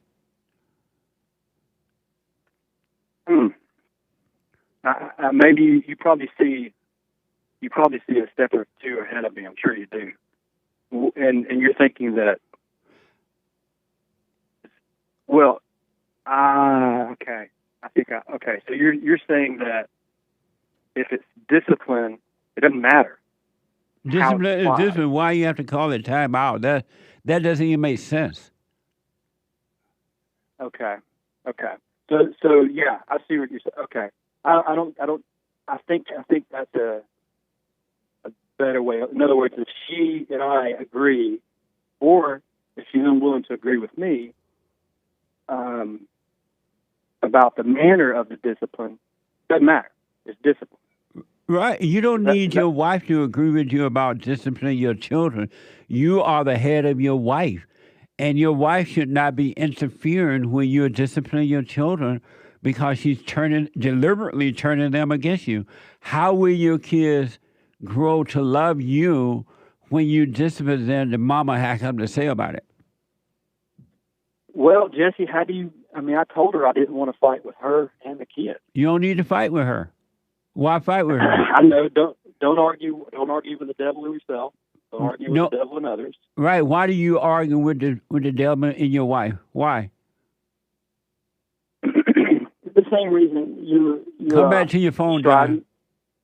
Yeah, well, the same reason, I guess the same reason, Jesse, that you're striving with the public, members of the public, is that, you want to see the right thing done. And Not if you're really. trying to do I'm not arguing with them. I'm not trying to prove anything to them. I can care less if they get it or not. That's on them. I'm just putting it out there, and for the ears, I know, but the ears I don't to think I can care hear, less. let them. With ears to hear is for them. It's not for everybody. I understand. I'm not arguing with you. I'm trying. I guess the difference is that it's my wife, and this is my, this is my sphere of influence, and I'm trying to. We both have the same. It's not like we've gone through a lifetime of marriage and raising kids. We've been there, done that. So we're both inexperienced, and we're trying to help each other. Honestly, Jesse, the only 2 times in my marriage that we really had serious conflict were when our kids were sick and we had medical issues with the kids. Last week was one of them. But that's not a reason to have conflict. And it doesn't help. I'll tell you that. So what now? I said it doesn't help. Right, because that's not conflict is evil. There's nothing good about conflict. I agree. All right, so give us focus. Just what after what you heard, do you have any? What's the thing that you would come back to your phone, buddy? What would you want to zero in on from our conversation? Number one, where we are now. Number one, this day forward, never argue with her or anyone really, but never argue with your wife again. If you have to discipline your child and your wife jump in, tell her right then and there to be quiet. It has nothing to do with her. This is your child. And if she get mad, let her be mad. And just say, hey, look at all that anger in you. You need to get over that anger. And don't force it. And you work on you, and the Spirit of the Father will guide you. And encourage your wife. She needs to work on herself to overcome that anger. If she doesn't want to do it, you can't force it, of course, but leave her in her hell, but don't you join in the hell with her. I hope the men are listening. I'm listening. I've done it the way Mr. Peterson has said before. It worked out much better when I lost my temper. And I've been both. Come back. I've lost my temper. Yeah, I've lost my temper, and it made it worse. But then we've had conflict. And I was able to do what Jesse just said, and you feel much better about yourself. You feel much better about how you're leading by example, and that you're at a better place after the conflict. So yeah, Are you working on yourself, John? I am. So you're doing the silent prayer every morning, every night? Yes, sir. It's last week was I could tell I was in my imagination more. Are you doing the silent prayer every morning, every night? Not recently. So why you said yes, sir? Well, I apologize. No, why? I should not have said that. I should have said that I got slack with it last week, and that was the result. I lost my temper. I was in my imagination. Absolutely. And the reason for that, John, you went unconscious and you went back into your imagination. You went back into darkness. And in that darkness, you're being controlled by darkness. And when you're outside of the imagination, you're being controlled by the light. You're not in control, but you're being controlled. And that's what in control means, is when you're guided by the light instead of the darkness of your imagination. I was guilty on that, yeah. Well, just don't worry about it. Just go back into doing the silent prayer and practice watching those thoughts, and you'll be fine. You really will. I appreciate you letting me touch base. I thank you for what you're doing and your team, Jesse. So, any other questions for me? No, just stay with us, stay present, and you will see how to deal with all things. I promise you that. Thank you, sir. All right, call me again, John. Thank you. All right, buddy. 888-7753. 773-888-77 Jesse. Jesse. Let me go to Romeo. Ramo, not Romeo. Ramo out of Los Angeles. Ramo, welcome to the show. You're on the air. How are you, Jesse? All is well. All is well, sir. My question is, I've forgiven everyone in my life. Why does revenge feel so good? Because it's evil, and you get a false thrill from it, and that's why. You love the thrills, and it's evil, and it feels like life, but it's really death. It's just a thrill. You love those thrills. That's why I feel that way. What do you mean that it's really death instead of life? Because anytime you get thrills from hurting yourself, or judging yourself, or hurting, or making yourself feel good, or making others feel good, it's a thrill, and it just makes you feel like life, right? But it's really death. You're dying and not living. Your eyes are open, you're breathing, but the real you is dying. Why are thrills feel so good? Because it's for the ego. It's not you. And when you say ego, what exactly do you mean? That is not you. It's your false nature. And how did I adopt this false nature? When you became angry as a child, the moment you became angry, you turned away from the father and toward the mother. What if the father was very evil? Same thing. He got his evil from his mother. Right. I understand that. What if you can't pinpoint where the anger came from?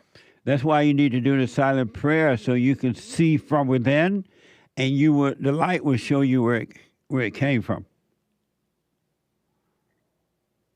So about the silent prayer, I do know it's similar to meditation. So It's nothing like meditation, period. You don't want to meditate. You want to observe. You want to observe. You want to sit at the gate and watch, so you will not miss the king when he comes in through the gate. And that's the thing, Jesse. I agree with everything that you say for the most part. I did dedicate my soul to Satan many years ago, and I don't actively practice, but I consider myself a genuine Satanist. I do believe in Satan. You still believe in Satan? Yes, sir. And that's what you want? Well, I haven't fully dedicated myself to him, so I don't know what fully dedicating. Oh, I thought you said you did. You dedicated yourself years ago to Satan, and that you still want to be dedicated to Satan, right? Well, I did a ritual to dedicate my soul back in my early 20s. I'm 31 now. But there's a lot of steps that you need to do in order to open your mind, rituals, so on and so forth, meditations that I just don't do anymore. So, do you still want to be dedicated to Satan? I do, because I don't know what it would be like if I fully dedicated myself. I don't know what my life would be like. If you fully dedicate yourself, you already dedicated to Satan fully, right? Well, no, because I don't actively practice. I don't actively I'm confused. meditate. So, do you want to be dedicated to Satan or you don't? I do, in the sense that I want to see what happens if I go all in, because I haven't been all in for over a decade. You have been all in for Satan. There's things you need to do. You need to meditate. You need to do some things. So you haven't been all in for Satan? No, I mean, besides saying a prayer here and there. And why have you been know, all in for him? Based on what I was exposed to at a young age, it requires a lot of things that requires a lot of focus and work. But if you And, want to be all in for Satan, why have you done those things? Because you said right now you still want to be all in. You want to be dedicated to Satan, right? Yes, sir. And so, if you want to be dedicated to him, why are you asking me questions about God? No, I'm not asking you questions about God. I'm asking you questions about myself. And why? Because I found out a lot of myself through you. And what did you discover so far about yourself? What have you discovered? I found out that all my anger and rage comes from the fact that I haven't forgiven my parents and that they destroyed me. And why haven't you gone? You see that you need to forgive them, right? Well, I can't get in touch with my father. Do you see that you need to forgive your parents? Yes, sir. I forgave my mother, and I tell myself in my mind I've forgiven my father, right? And my grandfather's on his way out. Last time I spoke to you, you told me to forgive him as well. So in my heart and in my mind, I feel that I've forgiven these people. Right. Yet I still feel rage, and it's almost like when you succumb to these evil ideologies, you And so it's the rage you. I'm sorry? It's the rage that you feel. The rage. Is that you? No, sir. It's the evil spirit that possesses me, And or so, spirit. And so why do you go along with it instead of just watching it so it can be taken away from you by the spirit of truth? Why not just watch? Now that you've gone and forgiven, are you doing the silent prayer? No, sir. Oh, okay. Because you really don't want to be free of the evil spirits, right? Well, it's difficult. I mean, I spoke to you, and I had a epiphany. I'm telling you, Jesse. I mean, I didn't let go of Satan, but I felt amazing, right? I felt really good. I was positive. And then slowly but surely, things would come into my life that would irritate me, and it would bring me right back into the darkness. You know what I mean? So okay. I do. Here's what I want you to do. If you want to overcome the spirit of evil, the next time you get those thoughts and feelings, just watch them, live with them. Don't try to get rid of them. Reach out for nothing. And you surrender to truth, and the truth will take those things away from you, and you will always be free every day. You won't have to ever worry about that again. You will never experience that. After a while, it won't even be a part of you at all. Yes, sir, Jesse. I'm going to try my best, without a doubt. And do the silent prayer. If you want to be free, you got to be still so you can see. You want to be aware. You want to live in the present with the truth and not in the darkness imagination with the lie, with darkness. And before I leave, I want to say, when I meet a pure soul, I never direct them to Satan. I always direct them towards Jesse. Because you are your own religion, whether you know it or not. Amazing. Well, work hard if you want to be free. Stop calling it you, and you'll be fine, all right? All right, my brother. Call me again. Yep. Back in a moment. We have a counseling service, and I have to admit, thanks to God, it is the best counseling service on this side of heaven. I counsel with men and women, families, individuals around the world. Most people are unhappy, they're miserable, they have rough lives, they're depressed, suicidal, young and old, of all races. I understand, I know why, and I do understand it. Because exactly what's happening in me is happening with everybody outside of me, inside of them. And I've noticed that with those who really, really, really want to understand, they overcome it just like that, out of one counseling session. If you need counseling, you can go to rebuildingaman.com or call 800-411-2663. 800-411-BOND. Best counseling service on this side of heaven.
Okay, welcome back. Uniting the races with truth instead of dividing them with lies. We're also rebuilding the family by rebuilding the man. I am Jesse Lee Peterson. Welcome to the third hour of the show already. You can get involved by calling 888-77-53773, 888-77 Jesse, Jesse, Jesse. And my biblical question, why do you pay attention to yourself? Why do you pay attention to yourself? Isn't that an amazing question? Yes, Jesse, that is an amazing question. You can get involved.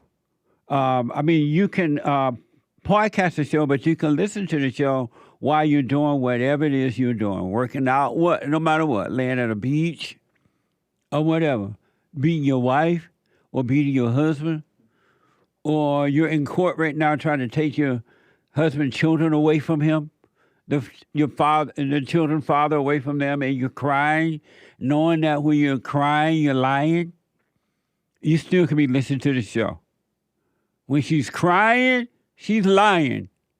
But she can listen to the show by calling the listen line on TalkStream Live at 605-615-4131.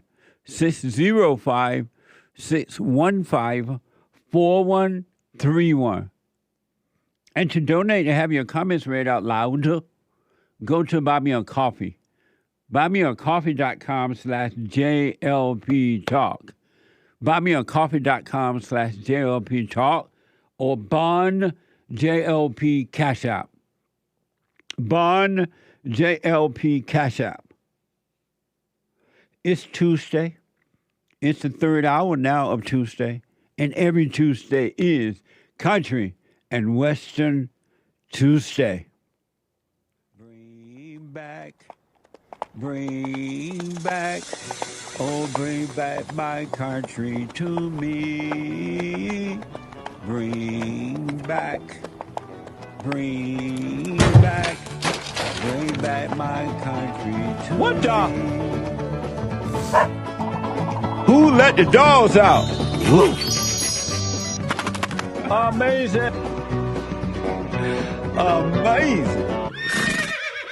Amazing. I want to quickly show you something that the overreaction to it is ridiculous. The overreaction to it is evil. The overreaction to it is to get control of you and control you. Because anytime you overreact to anything in life, you are being controlled whether you know it or not. But there are people out there in the world, because human beings are evil, human nature is evil, that would do whatever they can to control you. I don't know where this is coming from, but I know that to overreact to it, you've been set up. You've been set up. And no one, according to this report, no one really knows who it's coming from or why. So why not have a wait-and-see attitude? Why do you have to overreact to crazy stuff?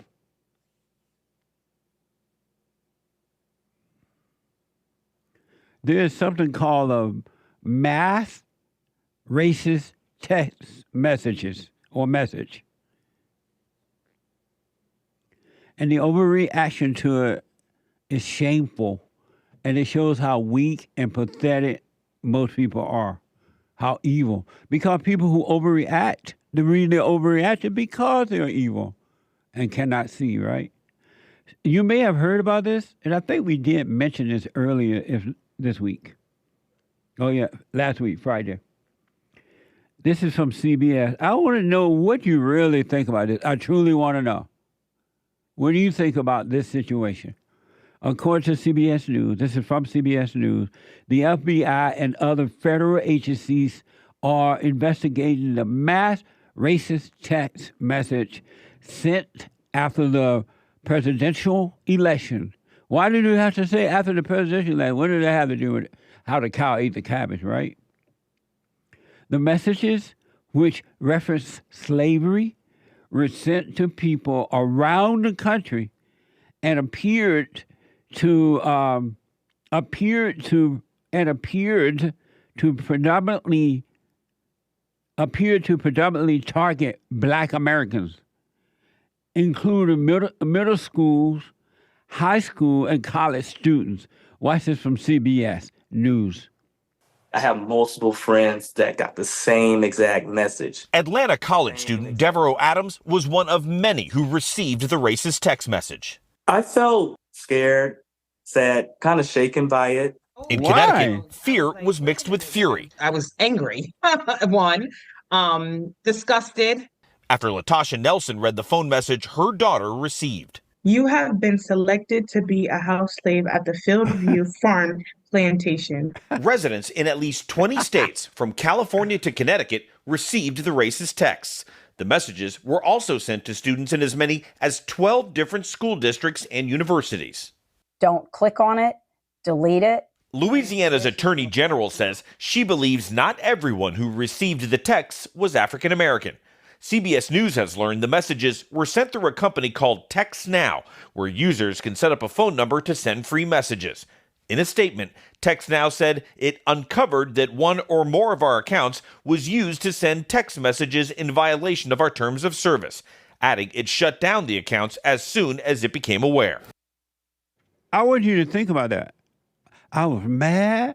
I was scared. I was angry. You the dummy then. That's your problem. That's not the test problem or the person sent the text or whomever sent it, right? What are you getting mad over a text for? Or doesn't that tell you that you got a problem inside of you? You can get mad because somebody going to take you to the big house to pick cotton. That doesn't even make sense, folks. I heard on one report, this is a national emergency. I'm like, what? And the black people or whomever getting mad about this, you're stupid. You really are. You got problems. Over a tax? And somebody could be playing a game on you, and they sit back laughing at you, overreacting to a tax. One of my family members sent me this text that I'm just telling you about, and they showed the little symbol on there, and it says something about taking something like this message to the blacks. We're going to pick you up over here, over there, and take you back to the cotton field, to the plantation, to pick cotton or something, right? So I'm like, what's wrong with that? It's a job. If you're picking cotton, aren't you at work? But people, why are you overreacting to a test? Why don't you, if you truly feel afraid or you feel angry, shouldn't you question yourself that this is just a test? Why am I being affected by that? It's a game being played on you. It really is. And I don't know if they're trying to act like, now that the white people are taking over again, it's all about that. Because somebody can be doing that to say, well, white people are taking over, and now racists coming alive, and blah, blah, blah. They playing a trick on you. Or it could be nothing. But you're overreacting. A cybersecurity expert believes this could be the work of a foreign national state. Watch this from CBS. Cybersecurity experts believe the messages could be the work of a foreign nation state. It does seem like this is a massive operation. Truly, if you're looking to undermine our culture right now, our society, the best way to do that is to have us fight amongst ourselves. It's still not clear who sent the messages, but CBS News was able to reach someone who may have sent one of the texts. The person said the message was a prank, then quickly hung up. See, they're a prank, and you overreacting. You scared. What the? It's just a text. Something wrong with I don't even really believe these black people who are talking about, oh, I was so scared. I was mad. I don't believe them either. They're just acting. I don't believe that they're really scared. I don't believe that they're really mad. You ain't mad about all the killing in the hood. Why are you mad and scared about that? I just think it's a joke. I think they're just playing. Really. Who's going to take you back to the cotton field? And what cotton field or plantation they're taking you to?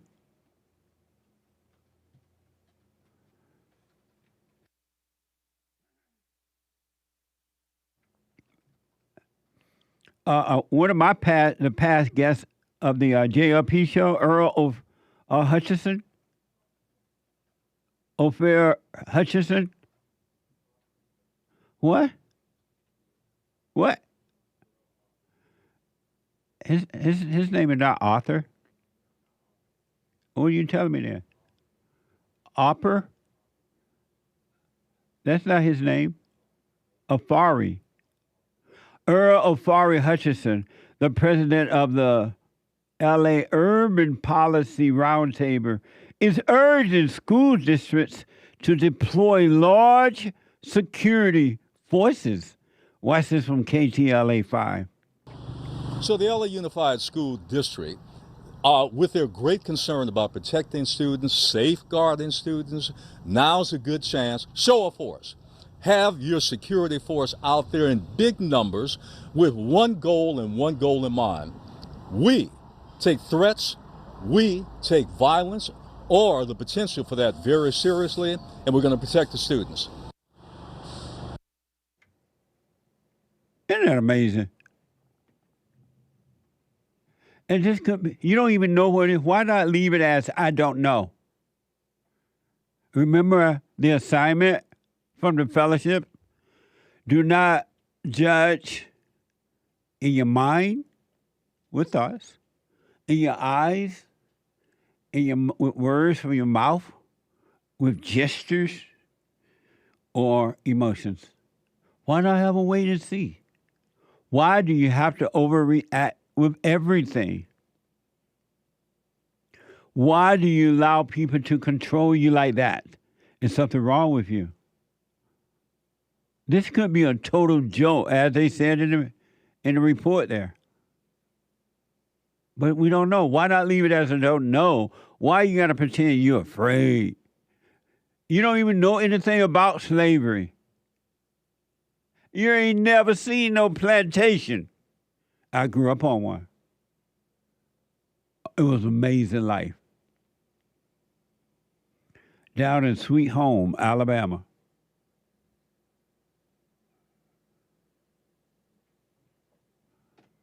Isn't that amazing? What do you think about the overreaction to all this? 888-7753. 773 888-77-JESSE. Let me go to Derek out of Tennessee. Derek, welcome to the show. You're on the air. Jesse, thanks for taking my call. You're welcome. So I've been overreacting to everything the last couple of weeks. You talk about when you really realize how wicked and evil you are, and that started to come up, and honestly, I must be getting some sort of thrill from it. But when I do the silent prayer, like that voice that says you're failing at this, and I've totally bought into it. The last couple of weeks, and it was this. I totally checked out for like a week and a half, and you mentioned how if you really want it, you can like wake up just like that. And I'm like, well, I feel like I keep failing at it. I can see it, and I'm having a hard time becoming still again. I don't know if that makes sense. It does. I wish I could have. It does. So, could you offer some advice? First, I want to know who is failing. You say you feel like you're failing again at it. Who is failing? Well, I know it's not me. How do you know that? When I look at, because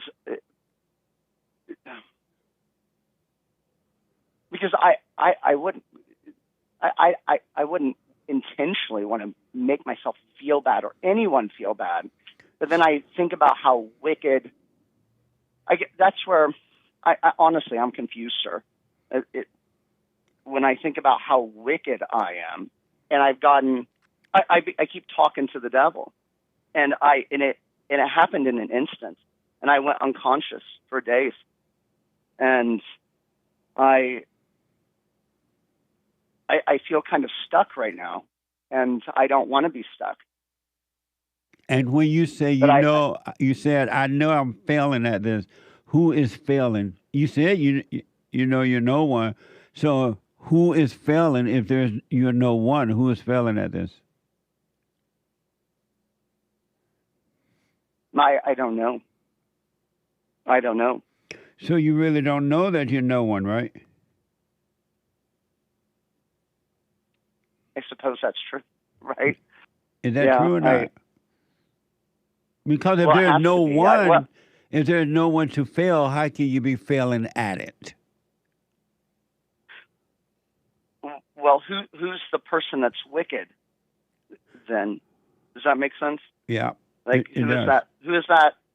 Who is that wicked person I'm identifying with? The spirit that made a home in your heart when you became angry, and you call it you, and once you call it you, all your life you've been calling that you, and you became one with it, and you forgot who you really are. You don't know who you are, and I recommend you stop calling it you. It's enough to see it. And when you go, because for a while you're going to find yourself going in and out of those thoughts, but don't call it anything. Just see you went back in a thought. You're unconscious, and that's why you're having these overreactions. That's why you're having the fear, the doubt, the worry, because you just, only thing that happened is that you became unconscious again by falling back into the imagination. Yes. And rather than That's seeing exactly what happened. Yeah, and rather than just seeing you back in a thought, you start identifying with it by calling it you again. Because you feel you feel the pain, you feel all that, but the pain is in the body. You're not your body, so you're not the pain. The pain comes from the thought. So it's just a thought. It's just thoughts in your head, and you're believing it. Just a memory. Yeah. Yep. And I am. It's like unbelievable. And I don't get angry anymore, and I don't judge anybody, but I do. It's absolutely true. I have this fear and doubt and worry, and it's like, oh, you're failing at all of this, and then it's like I check out for a week and a half, 2 weeks, and if I weren't at least trying to work on myself, I probably wouldn't notice at all. I just get stuck in it. So yeah, and I must be getting a thrill from it in some way. But I was about to say I feel ashamed of myself, but who is it that I'm ashamed of? Right. But I did. I totally. It's like, Derek, you're failing at this. Like, you loser. You're never gonna make it. And who's telling you those things? I just keep talking to the devil. Yeah, it's the thoughts. Direct line. It's all a thought, and then I get caught up in memories, and it just it expands so fast. Yeah. And then I'm like, wow, it's like 3 days later. I went unconscious for 3 days.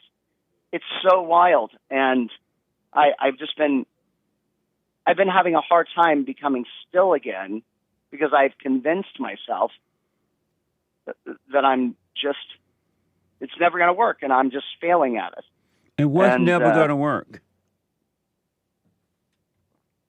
That I'll never have that perfect peace. I'll never have it because apparently I don't want it, and then I start judging myself, and just this downward spiral, and over nothing. It like starts over nothing. Yeah, you know.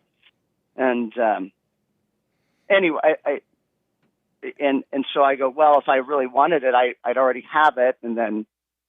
Do you really want it?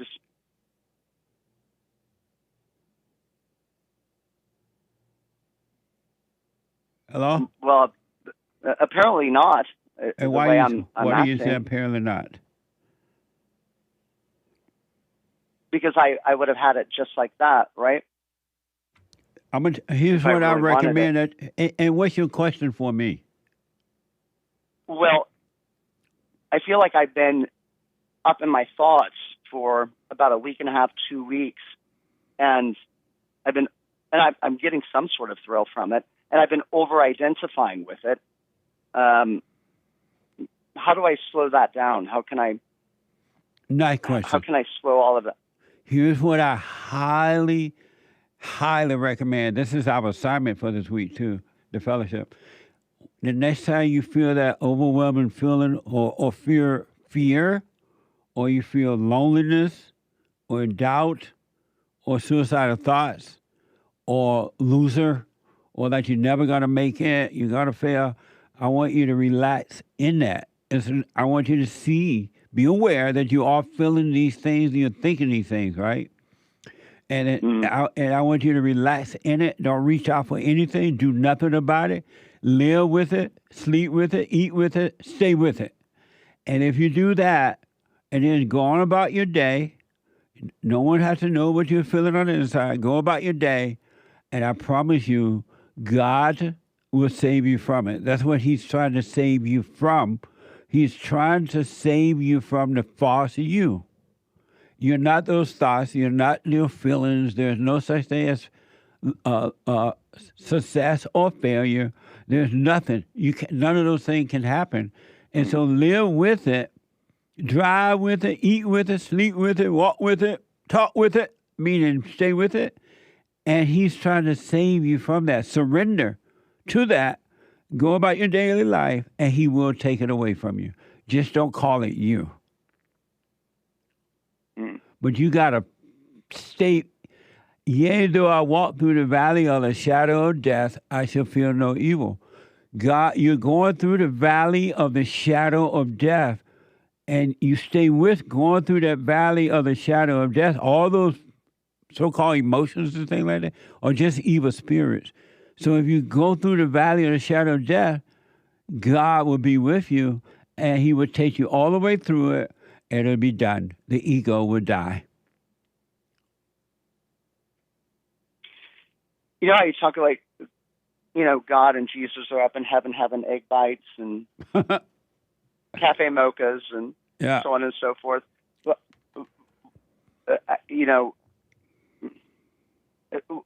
why would He come after me or anybody in particular? Like, why would He? Maybe why would who come after you? Well, why would God do all of that? Because He loves you. In particular. He loves you. That's wild. He's trying to save you from your hell. You have identified with hell when in reality you're free. He's already freed you up, but you think this false self is you, and you're enslaved thinking that is you. He loves you. That's why He sent the Son, and the Son cleared everything up, made a sacrifice, and you're free. But you identify with a false self. It's like you won't walk out, even though the prison gate is wide open, you won't walk out. Right. You're sitting right there in the jail waiting for something else to happen, and all you need to do is become present and stop identifying with the darkness of the imagination. Right. I keep waiting on something. Yeah, but you're already free. The security guard told the headmaster of the prison told the guard to go and open up all the gate, the doors, the door cells, to see how many people would leave, and the people wouldn't leave. They're waiting for something else. And I'm just sitting there in prison.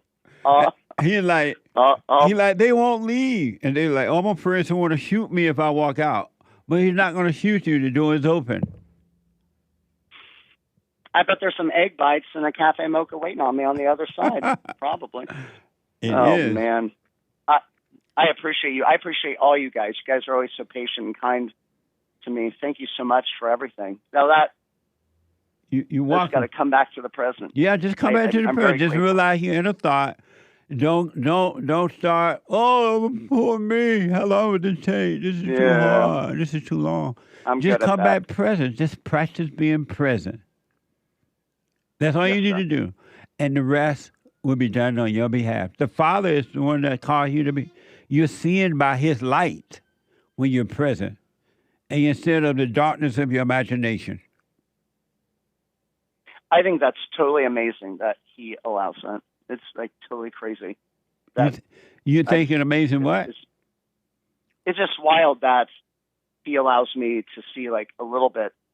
Yeah. From time to time, that's like, oh my God, I don't deserve none of that. But just wait until if you just stay with it and wait until the light get brighter and brighter and brighter, and it will, and the darkness start to disappear because the darkness cannot handle the light at all, right? And it will start to disappear because you're going to stop identifying with the darkness, and you will only identify with the light. And if I hadn't heard the message that the way that you gentlemen have allowed me to see what's going on, I think I'm certain I just lived in my hell for the rest of my life and loved it and not even known what was going on. And I know it's not you or you guys, but right.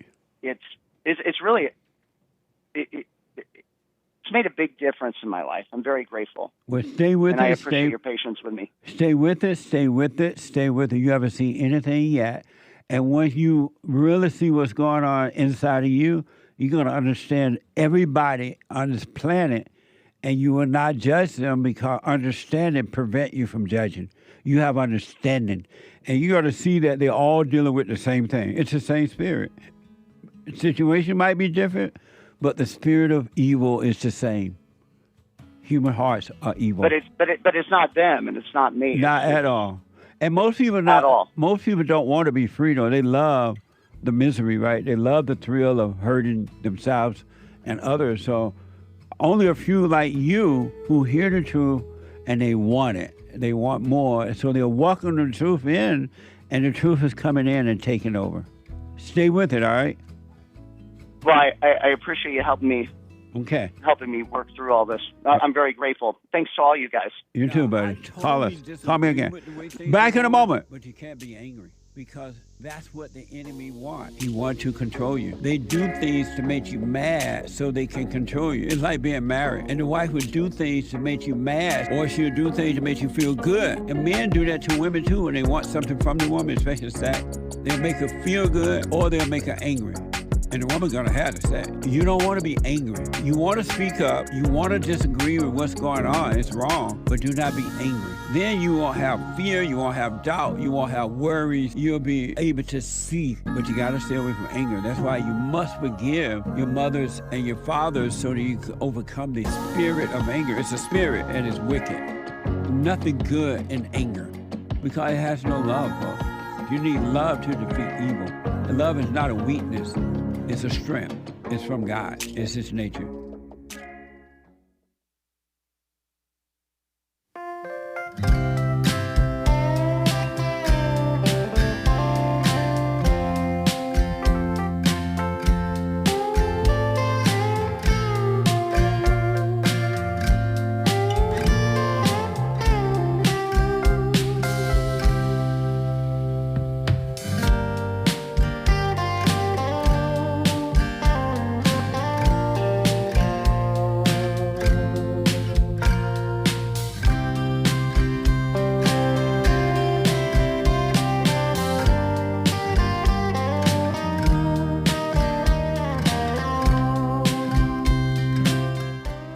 The treasure chest is now, the treasure chest, what? Is now on a D-Live. I think that's how I said it. Amazing. A couple quick announcements. Number one, the Hake Report is coming up at the top of this hour. TheHakeReport.com. H-A-K-E. TheHakeReport.com from 9 to 11 Pacific time. And at 11, Joel Friday TV. He black. Joel Friday TV at 11 a.m. Pacific time. And at 4 p.m., The American Anchor Baby. The American Anchor Baby at 4 p.m. So check them all out. And for personal shout-outs, go to birthday shout-outs, weddings, whatever it might be on Cameo, cameo.com/Jesse Lee Peterson, cameo.com/Jesse Lee Peterson. All right? For any kind of birthday shout-outs, congratulations, encouragements, shout-outs, happy Thanksgiving, Merry Christmas, Happy New Year, or whatever. Right? Amazing. 888-7753-773. Let me go to Texas and talk to AMAJE. AMAJE. AMAJE? Okay. AMAJE, welcome to the show. You're on the air. Oh, what's up, man? All is well. Oh, so I can start asking my questions? So. Yes, sir. Go ahead. Yeah, so I just got done watching like a Malcolm X movie, you know? And then it seems like to me that he got killed by his own people. Well, I don't know if it's true or not, but it has been said that Malcolm X was killed by Muslims because, and at the time they were accusing the Farrakhan group people, but I don't know. And they were saying that he did it because when Malcolm X went over to Mecca, he realized that there were black people, white people, all kind of people together, and that white people were not his enemy. And so exactly, he saw through race. Right, he saw through the race. That can be a lesson learned for a lot of black people. They still caught up. Absolutely, man. You're right about that. That's a very good point. Yeah, the moment they realize that, because that's like one of the number one things that's holding black people back is they think that white people is their enemy. Yeah, and so it's been said a long time ago that it was allegedly a black that killed Malcolm X. Isn't that amazing? And that's what happens when you wake up, when you start to see what's going on with you from within. Your family and everyone going to turn up on you because the darkness in them are going to hate the light in you. And so this is the way it is. It's just what happens. Yeah, you made a great point. I'm kind of dealing with that now. What? Dealing with what? What you said, your family can start, like once you start shining light to darkness, they're not going to like it. Right. My mom passed away in September and everything. So since ever then, stuff started going downhill with the family. And how old are you? I'm 17. I turned 18 on the 14th of November. Oh, you're 17 now. Yeah. Yeah. And so you're working on yourself? May your mother's soul rest in peace, by the way. Are you working on yourself to just drop that anger, forgive your father and your mother? Yes, sir. And you're doing you doing the silent prayer? No, what is the silent prayer? Is that like different from like a regular prayer? Yeah. Silent prayer is to be still and know God. Surrender to God. He'll take over. So I want you to go to rebuildingtheman.com/prayer. Rebuildingtheman.com/prayer. And I want you to follow those instructions and do it so that God can bring you out of your thoughts, out of those thoughts, which are not your own. He'll bring you out of those, and you'll be able to live always in the present, right here, right now, instead of lost in your head. Do the silent prayer. Yeah, I like that you say that. It reminds me because when you pray to God, you're supposed to pray with your heart, and that's why you sometimes you start crying and stuff because it's coming from the heart, and that's what God wants us to do instead of just start asking for stuff. 100%. He like, why are you asking for something? You don't know what you want. You don't know what you need. You ask in vain when you do it like that. Yep. Well, do the prayer. Let me know what you think about it once you start. Oh, yeah, I will. All right. And you're 17. You're very fortunate to be working on yourself at 17 and to be waking up. All right. And so if the whole world turn against you, if your family turn, or whomever, don't be angry at them. Forgive them. They cannot see. And you just stay with it, working on you, and forget about the world, all right? Yep. Amazing. Amazing. All right, thank you, buddy. Call me again. All right, I will. Okay. 17.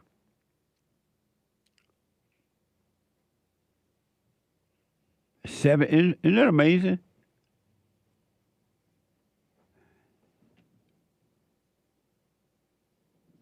Let me go quickly to Jeff, a first-time call out of New York. Jeff, welcome to the show. You're on the air. Hey, how you doing, Jesse? I'm like a little nervous calling you because I can't believe I'm talking to you right now. Relax. Catch your breath.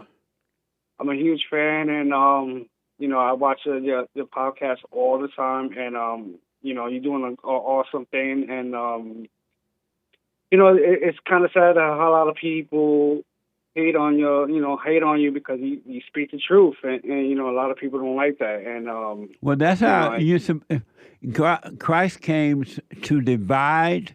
He didn't come to unite. He came to divide. So when the people are doing that, just realize it's not them. They can't help it. Their hearts are wicked, and they can't help it. So don't get mad at them, and you'll be fine. Oh no, I just believe that's part of the devil's work. Also, yes. He finds any. I used to be that person too. I used to he finds any weak souls and he just uses it against us or people like yourself. Also, Yes, sir. Absolutely. And that's why I explain to my wife all the time. I was like, listen, anything that's negative in this world, that's all the devil's work. You know what I'm saying? And absolutely, the more you have Christ in your heart, all that negativity is out the window, and I explain that all the time, because I used to be in the streets. To make a long story short, I used to have a lot of negativity in my heart, and I'm accepting Jesus Christ in my life, and a lot of things is blowing off my shoulders, and I see things differently now. Have you forgiven your mother? Excuse me? Have you forgiven your mother? Oh no, my mother passed away a long time ago. They say. Oh, yeah. Okay. Well, whatever those little irritating things that she did when she was alive, forgive her for it. All right. Oh yeah, definitely. And how about your father? Have you forgiven your father for not protecting you from your mother? Well, my father passed away also. I had a lot of people that passed away in my okay. family. All right. It's been a rough time in my life. Yeah. Are you doing the silent prayer? Yeah, I do it before I go to sleep, and I do one in the morning. Right on. And it helps me a lot. It really, really does. And I try to tell people just pray. You don't have to pray. Even just pray by yourself when nobody's around, so be no interruptions. Just by yourself, because there's a lot of interruptions wherever you go. So just just go to the bathroom or whatever you're with, somewhere that's quiet. Where there's nobody at, and and it's been working out for me. Sometimes I'll be slipping and not praying in the morning or praying at night. I'll be asking for forgiveness and find better words to say to speak to the Lord. Well, stay with it. Stay with it. Stay with it. Thank you for your call, Jeff. Call me again. Thank you so much, Jesse. All right. Thank you. Have a good blessing. God bless you. You too. Thank you, man. Super chat. Super chats. BuyMeACoffee.com/JLP Talk. Skrill Kill. Bought a coffee. Blessings from Skrill Kill. Thank you. You met him when you interviewed Krishan the Dawn on The Fallen State. Right on. Yeah. Nice. It says, blessings from Misfit Nation. Thank you for always standing for truth in this world full of lies and confusion. Shout out to Hake and Joel. One love. Right on. Amazing. Thank you. Nice. Lori bought a coffee. Hey there, Jesse. In regards to Calvin's call about being confused about which thoughts are lies, yeah, I find that practical thoughts don't make me feel an emotion. Right. Evil thoughts provoke emotions. Yeah. Like go to work is a practical thought, and thinking how much you hate your coworker and boss is an evil thought to take captive. A thought from the devil provokes a good or bad emotion. Anyway, this helps me as I watch the thoughts to see if I get an emotion from the thought. Thank you for that input. You're right about that. I'm a little confused. Well, I think I'm confused that people don't understand the difference between a practical thought that God gave you to function on the earth. I don't know why they're confused with that. Maybe it helps to notice that the thoughts that are lies are impractical. But they're impractical thoughts. Maybe I should stop saying except for practical thought. Maybe you should just say all thoughts are lies. Yeah. Or maybe you should say all thoughts are impractical. Because the devil is using that against them. Yeah. Like, how come it doesn't make sense? You know what? I got to go to work. That's practical. Mm-hmm. You know what I mean? But I to have an impression of myself is impractical. Indeed. You know what I mean? Yep. To call myself good or evil is impractical. To think that I am my thoughts or I am my experiences, I am this, is not practical. How come they don't know the difference? I don't know. It reminds me of like athletes when they are about to perform a trick. Yeah. If they think about it, they can't do it. Oh, but yeah. Because that thought the thoughts get in the way of carrying it out. Amazing. Tony bought a coffee. Thank you, though. Thank you. Thank you, Lori. Very good point, Lori. There was a cowboy named Jesse Lee. He rode a horse that he called Free. On his journey, he did not ponder. He lived a life of laughter and wonder. Tony, Jesse Lee, Country and Western Tuesday. Nice. Amazing. Thank you, Tony. Always fun. Yeah, thank you. Cornerstone donated on Cash App. Thank you, sir. Thank you. Easier done than said. Bought a coffee. A video coffee. I sent the video portion to you. Right on. It says, heard the conversation with the man earlier about praying through Jesus to pray to God. That is like going into the forest and making a bird call. He didn't do that. Expecting the bird to show up, but all that show up are the hungry wolves. My bad for grammar mistakes. I'm brown and slow. Hey, bro. Love you, brother. I called in yesterday for my first time. I'm staying with it. Right on. P.S. Something he says his father's name. And he said he called himself, his father's name was Jesus, okay? But he called himself Jesse. He said that is his American name. He brown too, or was. Right on. Says David. Amazing. Thank you, David. Thank you, David. Stay with it, stay with it, stay with it. Deus Intra bought a coffee. Great show. I have a question. Can someone be in this world and renounce it at the same time? Is this place our designated home, or do we leave this place behind?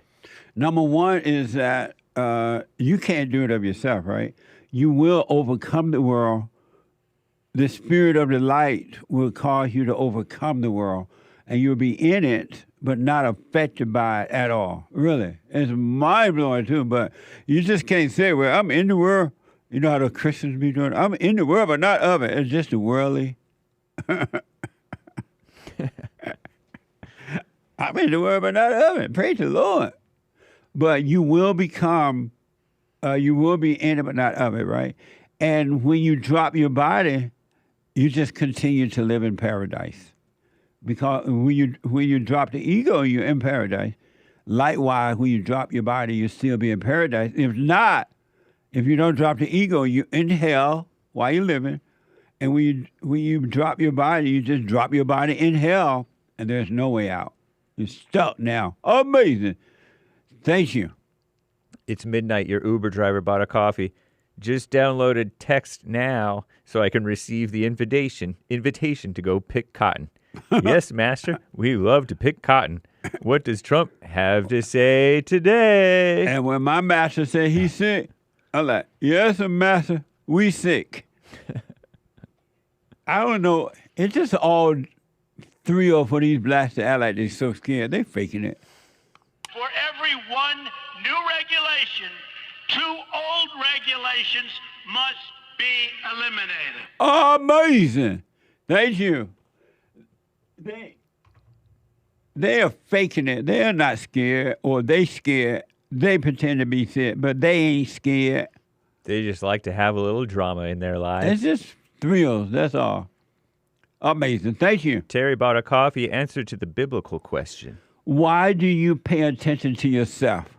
I pay attention to myself because you told me to, Jesse. What the? Laughing face with tears. Real good. I'll put my little 2 cents in on Sunday. Thank you. Kamala responding to over on X on the live stream. Yeah. Responding to X. the racist texts. It was a setup. No serious person sent that out. Can you just imagine how silly human beings are? They're overreacting to a setup, a pretense. But I still just don't believe they're truly. I don't think they're really scared. How you going to be scared that somebody pick you up somewhere and take you to a plantation? Ridiculous. We're not in Africa, Zimbabwe, South Africa. Right. Mommy, South Africa. What the? Thank you. Stan69 with a diamond on D Live. Is JLP action figure going to come with everything? It's going to come with, I don't know with everything. What that mean? Yeah. Yeah, I don't know. So Hassan is working on everything, and he's real close to announcing this, all right? Very close to it. And we're going to let you know exactly what it comes with and blah, blah, blah. But it's not going to come with a horse for sure. I can tell you that now, and all the stuff on the horse. Yeah, those things were That would be donations. too costly. Yeah. Amazing. Thank you. Aries 1 with a diamond. Blacks just now learning what fish texts are. PHISH. That's What when they the- try to put a link to try to steal your information, trick you into giving your information. Oh, that's what it is. Phishing. So they're dead late and $1 short. Amazing. Nick Thank LeBoy, a Rumble rant. Jesse, I was just so scared. Laughing face. God I was bless. so scared. If Amazing. Thank you. If this woman, she's always get beat by her husband. Uh-huh. And whenever I would see her, I know that she just had a beating because she'd be like, all out. I'm like, what's wrong? She's like, Jesse, there's trouble in the land. That's not funny. We're laughing with her. There's trouble in the land. That means her husband just beat her. Oh. Even in suffering, the blacks are entertaining. I assume she was black. Yeah. Very cute. Anyway, thank you. Nick LeBoy with the Rumble rant continues, God bless. If time, please play the New Testament. Very nice suggestion. Thank Request. you. What does that mean? Played it? With the Trump thing? Maybe. The if point? Probably. That is the New Testament right now. We won't have time today, but we will do it this week sometime. Nice. Amazing. Thank you, Nick. Nick will remind me.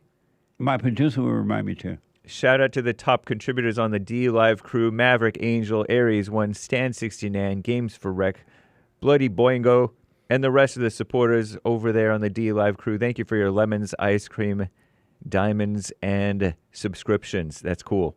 And thank you guys. I do believe that is all for now. Amazing. Thank you all. I do appreciate it. Thank you very much. Let me go quickly back to the busy phones here. Let me go to Ross. You got to go to Ross out of New Jersey. Ross, welcome to the show. You're on the air. Hi, Jesse. Hey, Ross. Greetings from New Jersey, from the East Coast. Right on. Thank you. I was listening to Hake last week, and he was talking about the Garden of Eden. And after the show was off, I was thinking about it, and I think I came up with the solution where it is. Do you know where it is? Well, I've been told. I don't know, but I've been told that it was in Africa somewhere. Well, from what I think, it's the woman's private parts. No, they ain't the Garden of Eden. What the? Well, if you think about it, where's the only place a man can plant his seed? Are you joking? I'm not saying it's in good shape, but I think that's where God may have thought where he put it. No, not true at all, man. What? No. Amazing. Ross, I would love to play some more, but I got to run. I'm running out of time. Call me again. All right. Thank you. All right. You're welcome. Did you say the God is in this? No, I said that the garden is in like Southern Eastern Europe, Middle East, Asia, and Africa. It's where it all comes together. Yeah, somewhere around there. Something like that. Yeah. Hey, Hayden out of Texas. You're on the air. Thanks for calling. Hey, how's it going, Jesse? All is well. Yeah, so I've called in before to thank you for all you do. I've been seeing your stuff on the internet lately, and I just want to say thank you for all you do. Ignore all the negative stuff coming. I'm sure you get tons of negative stuff, but just keep going at what y'all do. Thank you for all y'all do on this network. Right on. Thank you, man. I appreciate that. Thank you. All right, thank you. All right, buddy.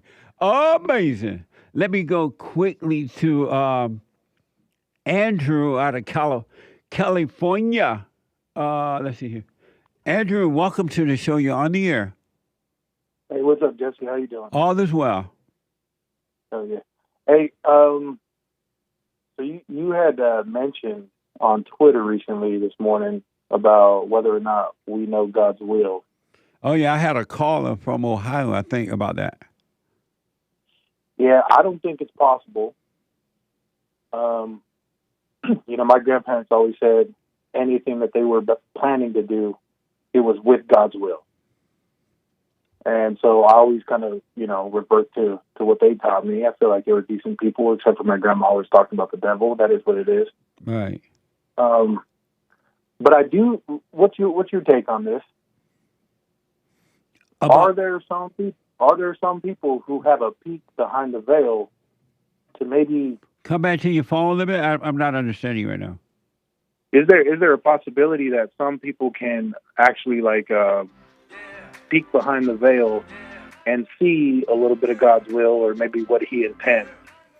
Those who return to the light, return to the Father, they will know God's will, but because He will guide them, you can't help but do His will when you come out of the darkness into the light. But you don't know in advance what His will is. You can't imagine what it is at all. You can't know it in the intellect or with thoughts. Yeah, that's for the most part why I consider that it's not possible. But some people got ideas and they run with them. Yeah, and just ideas too, just ideas or just thoughts, nothing else but that. So is it just coincidence when something somebody considers comes true? I don't know what you mean, but if somebody prophesizes that something will occur, and then that occurs, is that just a happenstance? You know what, Andrew? I can't. I think I know what you mean. Are you able to call me back anytime this week, and I can get with this? Of course. Okay, call me back on it. I'm out of time right now. Okay. Love you. Thank you. All right. Thank you, buddy. And I don't want to just respond in a quick way. I am so out of time. Get on that straight and narrow and stay there. I don't care what happened. Let all the evil people turn against you. Really. Wish them well. They know not what they do, and you stay there. Just stay there. Do the silent prayer, rebuildingtheman.com/prayer. Forgive your mother and your father. Go to them if you can and forgive them, and you'll be fine. The Hake Report coming up now. TheHakeReport.com from 9 to 11. Then Joy on Friday TV. He black. Joy on Friday TV. And after that, at 4 p.m. Pacific Time, the American Anchor Baby. All right. I am so out of time. Tomorrow, Manhood Hour in the third hour. Have a good day, and thank you for all your support, your super chats, and everything. I do appreciate it. I'll be back tomorrow if the Lord is willing and the creek don't rise. I got to now tape 2 hours of the Fallen State.tv. Brand new episodes. Back tomorrow, folks. The Hate Report is coming up now. Take care.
I just want to say thank you for everything that you do.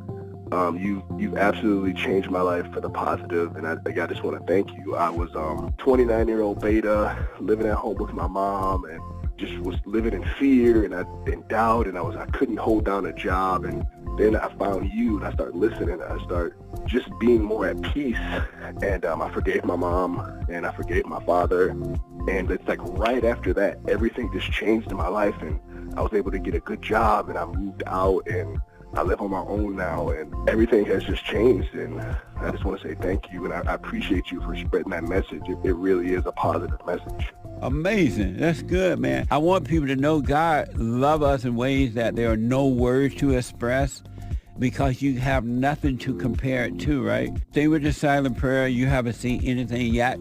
It gets better.